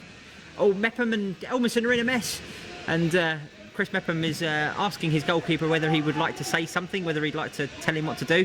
In the end he didn't, and Mepham took no chances, got the ball away, and now Pickering will go back. We played 20 minutes of the second half. It's been all action. It has. I think, just go back to that incident there between Albinson and Mepham, Chris did the right thing there. It just took control of the situation, hoofed it away, and then you can ask the questions then. But I think he's definitely indicated that there was no call from Albinson there, and as the Crewe player closed in and just did the right thing there, just hoof it up pitch and then have a chat with the goalkeeper afterwards. Looked to be a relatively intense, albeit short, conversation between Chris Mepham and Charlie Albinson.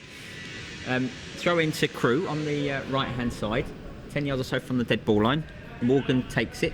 It's now Cooper trying to work his way into the penalty area. He's been quiet for much of the second half, Cooper. Definitely Crewe's best player in the first half, and you sense that if he gets going in the second half, Crewe will as well. But here's Ferry.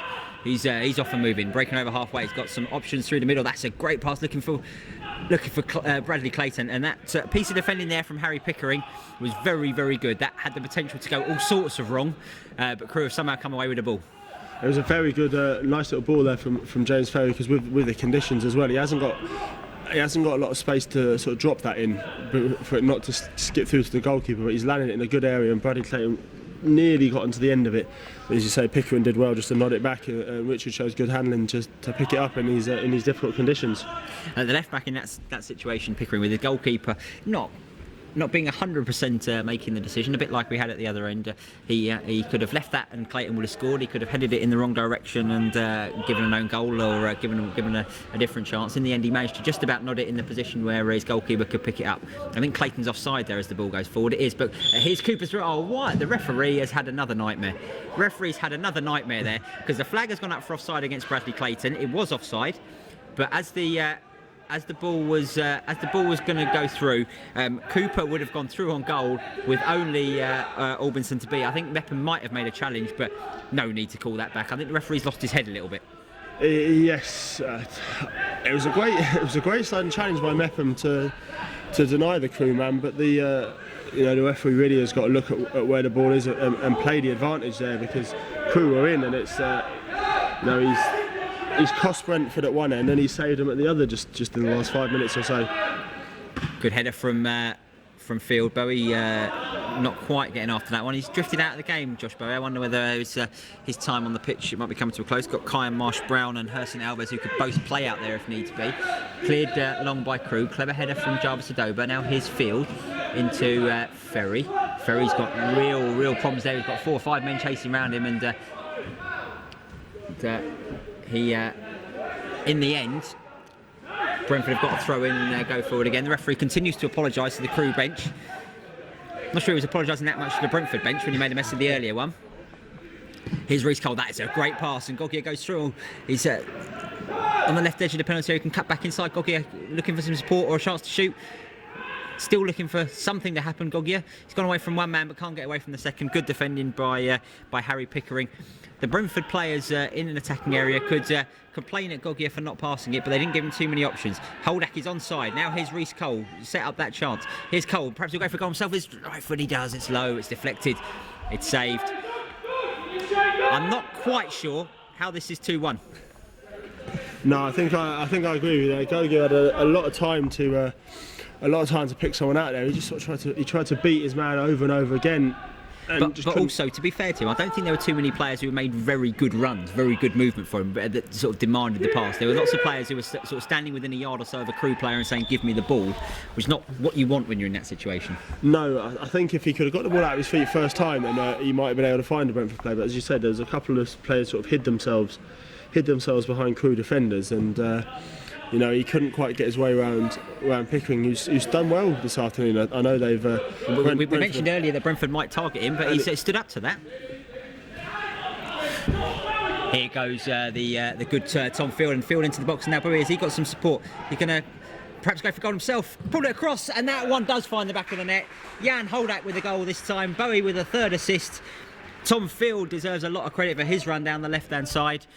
Bowie, we said, had drifted out of the game. He drifted well back into it there, of course, and Jan Holdak with his second of the afternoon takes his tally for the season to 13, and Brentford lead by 3-1. Crewe are making a double change, and is that Kieran? That should be it. You would think Crewe are going to have to push themselves forward now and probably leave space at the back that Brentford can exploit, and especially when you look at Josh Bowie's pace going forward. He'll be one who will be relishing any extra gaps there are in that midfield. Crewe have made a double substitution. Andre Brown and Owen Dale have come on. They now trail by 3-1 with 20 minutes to go. Couldn't quite see exactly who's gone off. I think Saunders has gone off. But we'll try and clear that as we go along. I think Ainley and Saunders have gone off. So we'll see how that shapes Crewe up as we go along. Here's Cooper. He's still on. He's still the main threat. 3 assists for Josh Bowie, and Brentford, and the referee has decided this time he will play an advantage, but this time the advantage has gone wrong, and now Crewe can attack, and it's the substitute Owen Dale, perhaps with a chance to go for a goal. He tries to find a fellow substitute, Andre Brown, and it's good defending there from Tom Field, who's won his team a throw-in. I got the sense there that there was a man, George Cooper, who's played 50-odd professional games and was teaching Josh Bowie a little bit of a lesson. You may have set up 3, but I'm going to give you a boot in the air for your troubles, and I think that's, if Bowie is to have a professional career, he needs to deal with that. Yes, I think that Josh is one of those players who, because the kind of winger he is and the quick feet he has, he will be one of those players that left backs, right backs look to target early on with or look to leave a little foot in here and there, and it is something he will have to deal with. He's already seen it against a few sides. He's been under some very robust challenges in the under-21s this season, and it's something that he will have to build on. Let's hope it's just a foot in rather than the complete assault we saw from Luke Hyam on Saturday. Free kick to Crewe. There's a chance to put some balls into the penalty area. So a good looking one from Finney. There's a header up there, and that's going to go into the net, and it's Malarkey who scored, and Crewe all of a sudden are back in the game. The free kick was delivered by Oliver Finney. Malarkey rose highest, and with 18 minutes to go, it's 3-2. It's a very odd, it's a very subdued goal. That it was just a free kick knocked in. We talked about the size of Malarkey earlier on. He's just the biggest player on the pitch, risen and headed it into the back of the net. Brentford worked very, very hard to get their third goal of the afternoon and gave away Crewe's second, probably a little bit too easily for their liking. 3-2, 18 minutes to go. We thought it might be over.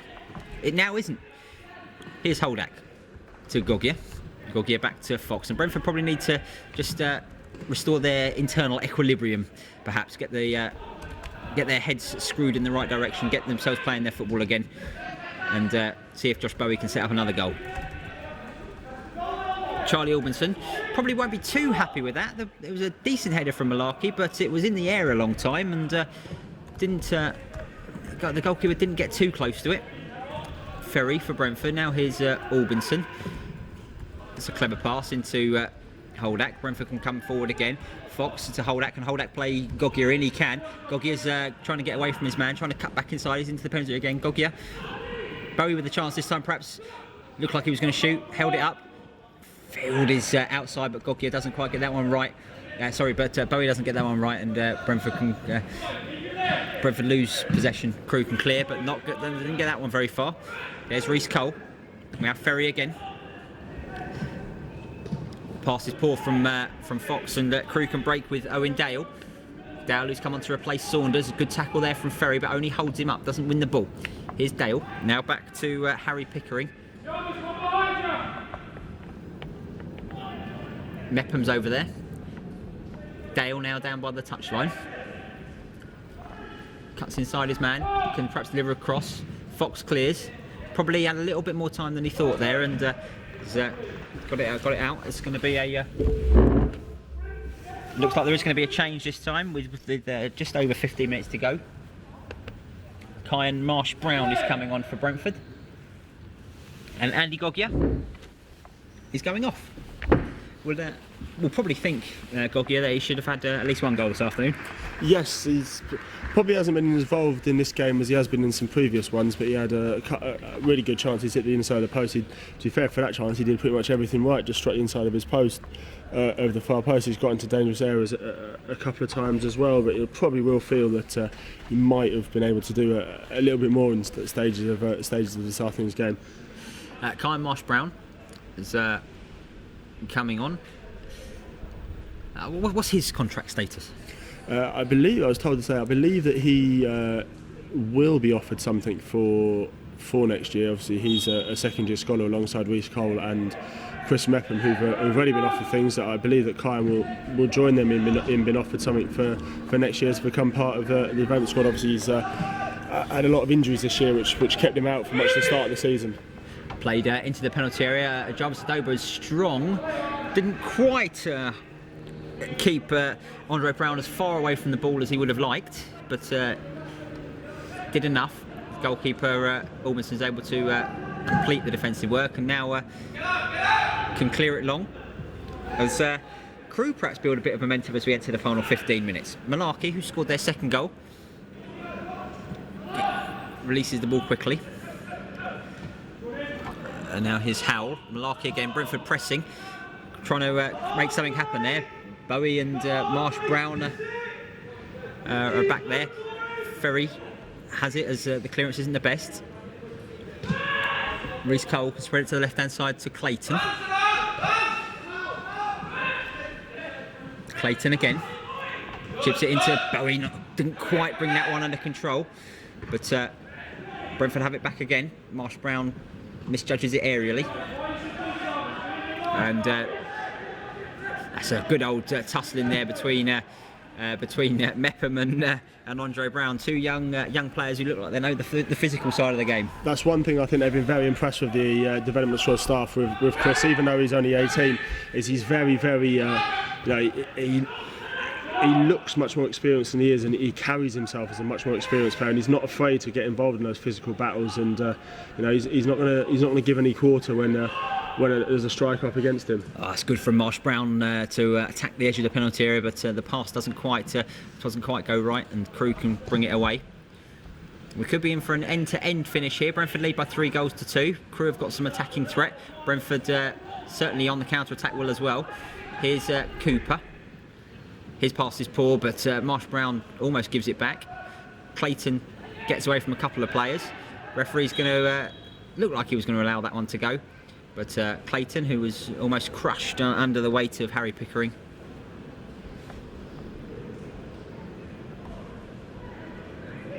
gives the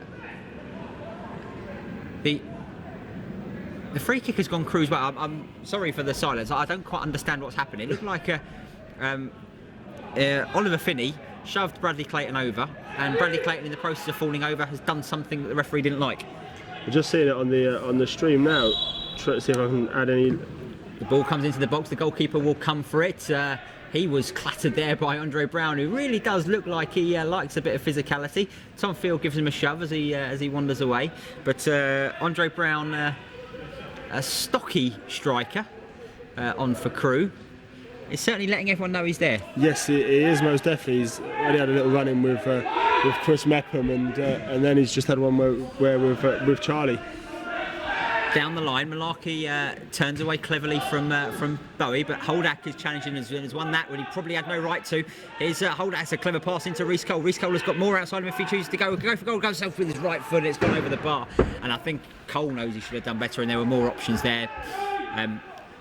Jan Holdak is not happy. He done the hard work, and Cole sort of wasted it a little bit. Clever header there from Brown. Field is challenging. There's a bit of a high foot. The referee allows that one to go, and Field can come away with it. Now into Clayton. Clayton's got Malarkey at his back. And, I'm not 100% sure that was a foul, but Brentford have got themselves a free kick, and you do sense there might be at least one more goal here.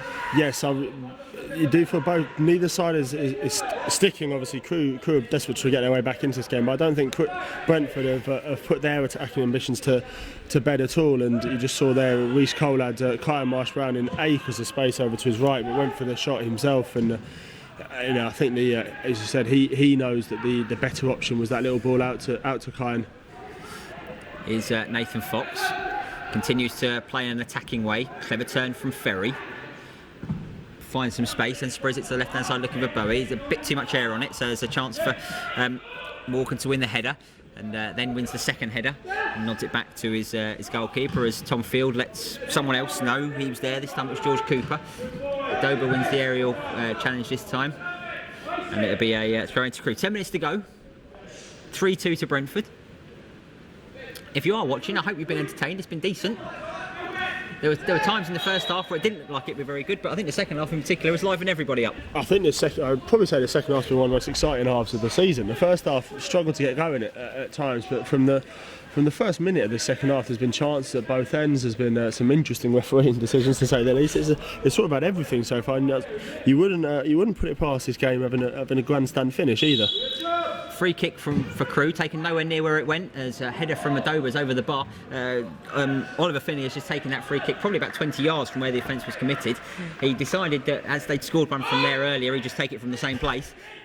Didn't quite get the goal this time, but as a good aerial challenge by Jarvis Adoba, who is the tallest man back there for Brentford, if perhaps not quite as good in the air as Beckham. It's taken quickly by Crewe. A chance to deliver a ball in. There's a volley from Malarkey. It's a shot that goes in this time, and they've scored. They've scored again, and it's Oliver Finney. Brentford failed to clear the corner. Malarkey went for the challenge. The ball drops, and Oliver Finney brings it down on his chest and volleys it in from 15 yards, and it's back to 3-3. We said there might be more goals, and the third one has come this time for Crewe.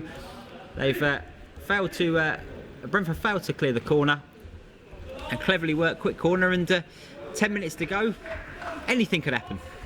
Yes, it's been an incredible second half here. It was a lovely finish from Finney actually, because he didn't snatch it or slash it. He just measured it into that top corner. Albinson had no real chance to do anything about it. But as you say, just Brentford just failed to deal with the first set piece. Once again, Malarkey putting his size and his bulk about, and when it dropped to Finney, he did well just to calm himself down and just go for the nice finish into the top corner. Albinson just boots the ball away for Brentford. They were 3-1 up probably about 10 minutes ago. Yeah, they were 3-1 up 10 minutes ago, and now they find themselves back at 3-3, and they might even end up losing it. Albinson's coming to the edge of his penalty area and he's kicking. Could probably let that bounce, but Holdak might be able to make something of it. Holdak down the left-hand side now. Here's Josh Bowie. Bowie attacking the box, trying to cut inside. Can he go for goal? He could perhaps have bought a foul there. Here's Reece Cole. He has a chance to shoot. Marsh Brown outside him. Brentford still attacking. Here's Marsh Brown trying to get into the box. He drills the ball in. It's hit someone, and it's gone away. There weren't really that many players in the penalty area there for Brentford, and Crewe can come away with it. Headed back by Ferry as Brentford still look for the option there. Here's Reece Cole. Now Marsh Brown. Cole's gone outside. Marsh Brown will come inside, looking to attack the penalty area. Here's Clayton. He's already got one this afternoon. Holdak's got the other two. It's 3-3. Here's Ferry attacking the box. It was Marsh Brown who tries to play the 1-2, and it was Malarkey who got the touch back to his goalkeeper. And 7.5 minutes to play. Both teams searching for a winner. It was unfortunate there, because I think if the Crewe defender hadn't got a touch onto the end of it, James Ferry was in there one-on-one. It was a good bursting run from James through the middle, and he nearly got on the end of it. Here's Andre Brown for Crewe. He's won the first challenge. He's now looking to attack the box. Fox comes across. Brown just eases him off. And Fox eventually comes back and makes the challenge. And the power of Andre Brown, since he's come on, has caused Brentford all sorts of problems. So they've just hacked the ball away there in the shape of Chris Mepham. But Brown has worried certainly Adoba. Nathan Fox there as well. And there's Brown again trying to get on the end of it. Field's appealing for offside. Referee says no, he's just giving Field a shove, and this time it is going to be a free kick. But Tom Field is most displeased with what's going on out there. But Andre Brown, he's made an impact in this game. He's definitely put himself about, and you can see the little incident with Chris Mepham, and he's definitely making sure the Brentford defenders know exactly where he is as Josh Bowie, who's set up all 3 goals, goes off here. Yeah, Herson Rodriguez-Alves, the final sub for Brentford. He'll come to play on the left-hand side, and a hat-trick of assists for Josh Bowie, but couldn't quite grab his goal. Forced Dave Richards into a couple of good saves that might prove to be telling in the end if Crewe take something from this. Yes, I mean the couple of saves he made just at the start of the second half, Brentford threatened to get away with the game there, and he's kept them in there with those 2 low saves in difficult conditions. And but I think we spoke in the first half about the obvious speed and trickery that Josh has, and talking about adding an end product. As a winger, 3 assists, that's certainly end product there. We're into the final 5.5 minutes. It's 3-3. Brentford 3. Crewe Alexandra 3, Under-21 Professional Development League action at Griffin Park. Rodriguez jumps but can't get there. Ferry's touch isn't the best, but he comes away with it, and there's men over on the right-hand side. That's where it goes. Here's Marsh Brown. Fox is the overlapping man. Can he find him? Marsh Brown chooses to go himself, can cut into the box and go for goal with his left foot. That's another fine save from Richards. And Malarkey will try and clear.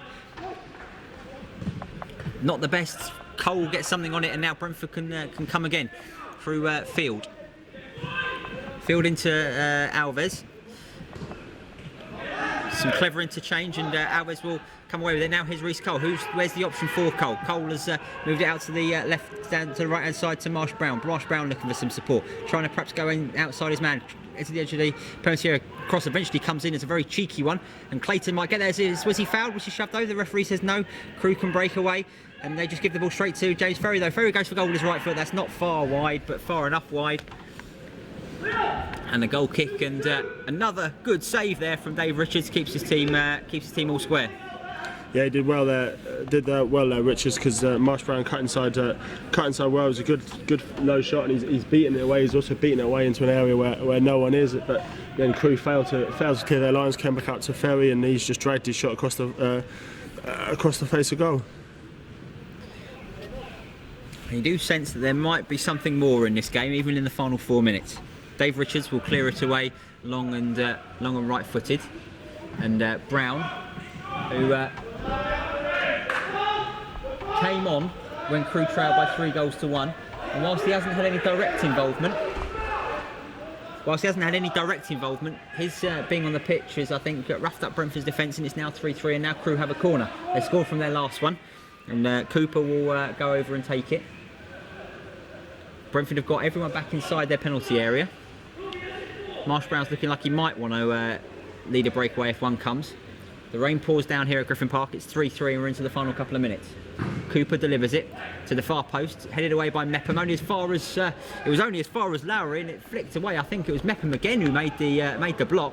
Got the first header, got the second clearance. It's going to be another corner, but Lowry looked like he was peeling away as if he fancied that one might go close. It was a very important little flick there from Mepham, because I'm not sure Albinson was getting to that. It looked like he was on target, and Chris Mepham's just managed to deflect that up and over the bar. But Crewe have looked very dangerous from set pieces. In both their second and third goal both come from set pieces, and they have looked threatening every time the ball's been thrown into the Brentford box. There's a Crewe man down as the corner is taken short. Referee says that's not a penalty, similar to one at the other end perhaps, where Clayton wasn't fouled according to the official. Crewe attacking again. Malarkey tries to go outside as a right winger. That never looked like it was going to be promising, but Hurst Rodriguez-Alves feeds his goalkeeper. Albinson clears away. He doesn't really make the progress he wanted there with them, but Alves can come. I think Brentford probably want Alves to be a little bit quicker. He's played a good pass though. Reece Cole stepping into midfield now. Here's Hurst Rodriguez-Alves again. Clayton is outside. Rodriguez-Alves has just sort of run into his man and then fallen over. Hasn't quite got to grips with the pace of the game yet, Alves, because this game's quick and he's slow. Well, he's moving the ball slowly at least. Now here's Fox. Back to Reece Cole. Holdak has it. Now to Ferry. Ferry with a clever pass. Marsh Brown lets that one run. Is Fox onside? He is, and he's going to keep the ball in right by the touchline. Not too many players to aim for. Alves is in there. He can aim for it, but Malarkey's going to eat that all day long. Holdak with a touch, and he can go for goal, and he's dragged it wide, and he knows that was half an opening. Jan Holdak as he lined that one up 18 yards or so from goal. Into the final 90 seconds. It's still 3-3, but Kieran's match report's going to take 4 days. Well, it will. Just looking elsewhere, the irony of the fact that I think 30-year-old Tony Craig and 37-year-old Carlof Edwards have just scored for Millwall's under-21s this afternoon. Quite sure that is the point of the under-21s league, but yeah, it's been absolute chance after chance in this second half, and I think both sides, if they get a winner, will probably feel they deserve it based on how many chances there have been. Yeah, Brentford have attacked well enough to win, but not defended well enough to win. They do have the ball though as we enter the final minute, plus whatever the referee, Mr. Sotimirin, who spent much of the second half apologising for his decisions, whatever he chooses to add. Ferry with the ball, moves it on quickly to Cole, and Cole on again to Mepham. Quick passing from Brentford creates some space. Mepham lets the ball run away from him a little bit, but still has it just inside the Crewe half. Marsh Brown now runs into traffic and loses possession. But Holdak wins it back, or rather he's presented it with it back. Clayton might get this one, he does. Fox, Clayton, Holdak. The ball goes across the Tom Field. You probably heard the loud shout there from Fleming Pedersen to keep on passing. Tom Field has it, he's looking for a pass. Couldn't find one. And now he loses it and Crewe can break. And here's Cooper. Cooper's pass isn't the best, and he's having to chase over to try and win the ball back, because here's Mepham. Mepham steps away. Mepham looking to add a dimension to the attack. Clever turn there from Clayton. Has he got any options? Holdak is one. Here's Tom Field. He can perhaps go for goal with his left foot. The shot's blocked. He might get another go. Here's Reece Cole with a chance to shoot. He goes for goal and it's deflected. That's not gone far wide at all. Cole with the shot in the end. It's flicked off the head of Joe Howell, and it's going to be a corner as we enter. We're into stoppage time now. We're just now playing whatever the referee decides we still want to add, but there might be a last chance. Going to be a corner. Reece Cole's going to go over and take it. Brentford have lots of players forward. Cole delivers this one with his right foot. It's Ferry over at the far post, gets a header in. Adoba will jump. It might drop loose. It will drop to Clayton. Oh, that's a fine challenge in there from Lowry. It's going to be another corner. Lowry has put his body on the line there. A strong leg. As Clayton lined up a shot, and I get the sense if Clayton had got that, it would have gone in. You talk about the time that the referee has. I'm not sure many in the crowd would mind if he didn't add an extra 20 or 30 minutes on this, because it's been a fantastic second half. Again, lovely defender, brilliant defending there from Lowry, just to get himself in the way of Clayton's shot, because he wasn't too far away from goal there, and Bradley doesn't tend to miss the target from that kind of range. Field will deliver this one. It's very deep. Clayton underneath this one, heads it back towards goal. As an aerial challenge, it might drop to Ferry. Brown makes a challenge, the ball's only half clear, headed away. Adoba nods it back. It's still loose in there. Mepham might be able to bring it down. Now Malarkey will be able to smack it clear for Crewe, and he does. It's the expense of a throw in. And almost the camera. For those of you watching in the office, the ball coming careering towards you was the match ball. Still chances for Brentford. Mepham flicks it cleverly in field, looking for Holdak. Now into the box. Clayton is offside, and that might well be that. We played 2 minutes of stoppage time. It's 3-3, and we might be about to bring the afternoon to a close. It's been a fantastic game of football to watch, and for the fans in here.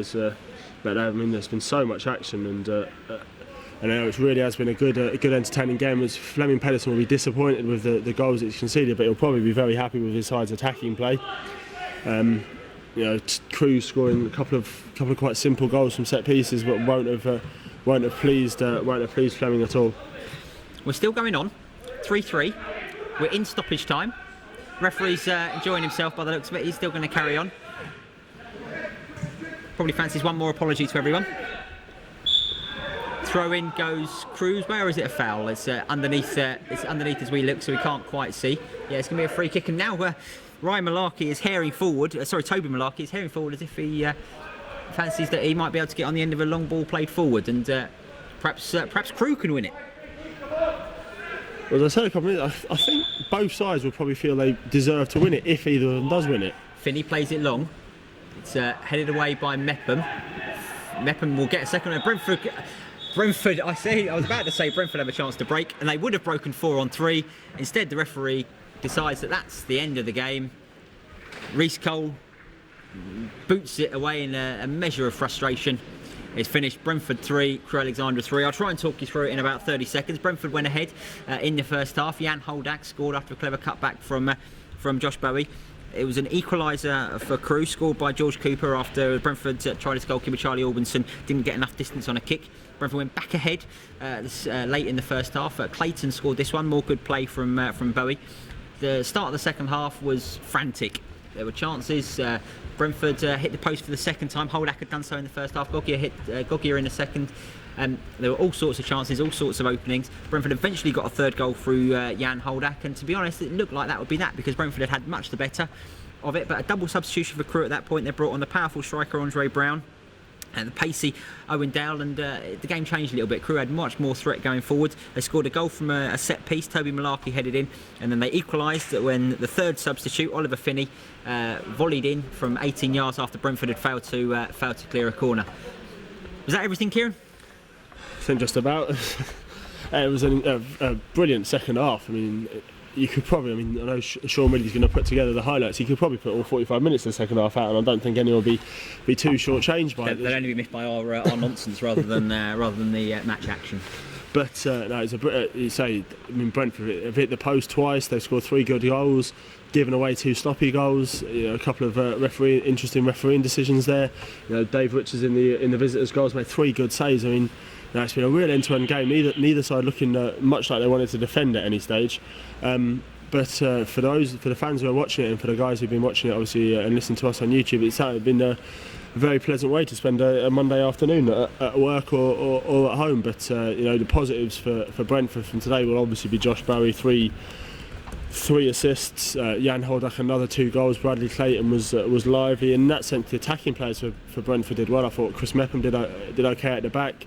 But there's a couple of sloppy goals that Brentford conceded, especially the second and the third. The second in particular was just a floated free kick in, and an easy header for the tower in Malarkey, and then the third one, the ball's just dropped to Finney on the edge of the box, and he's hammered it in. So Fleming will be disappointed with some of the defending, but I think overall he'll be pleased with the attacking that he's seen, and some of the younger players of his squad, especially Josh Bowie, starting to step up and look like they belong at this level. Thank you very much, Kieran. Thank you very much for your company this afternoon, and thank you to all you who have been watching on the Brentford YouTube channel. It's been Chris Wickham and Kieran Brett. This is the final live stream of an under-21 game this season. I hope you've enjoyed everything we've had to offer. We've had Billy on camera today, Sean Ridley driving us from the office with a laptop that's working again. Fantastic news. I've been Chris Wickham. Mark Burrows will be back with you on Bees Player on Saturday to bring you live coverage of Brentford versus Bristol City in the Sky Bet Championship, as Brentford look to build on 3 straight wins in the league at that level. Don't forget, season tickets for next season are on sale now. Tickets for the rest of the games, the rest of the season are on sale now. Come and buy something. Come and watch it. It's quite good. Thank you for being with us. Hope you have a good afternoon. We're about to try and brave the rain to get some post-match interviews, and we'll see you again soon.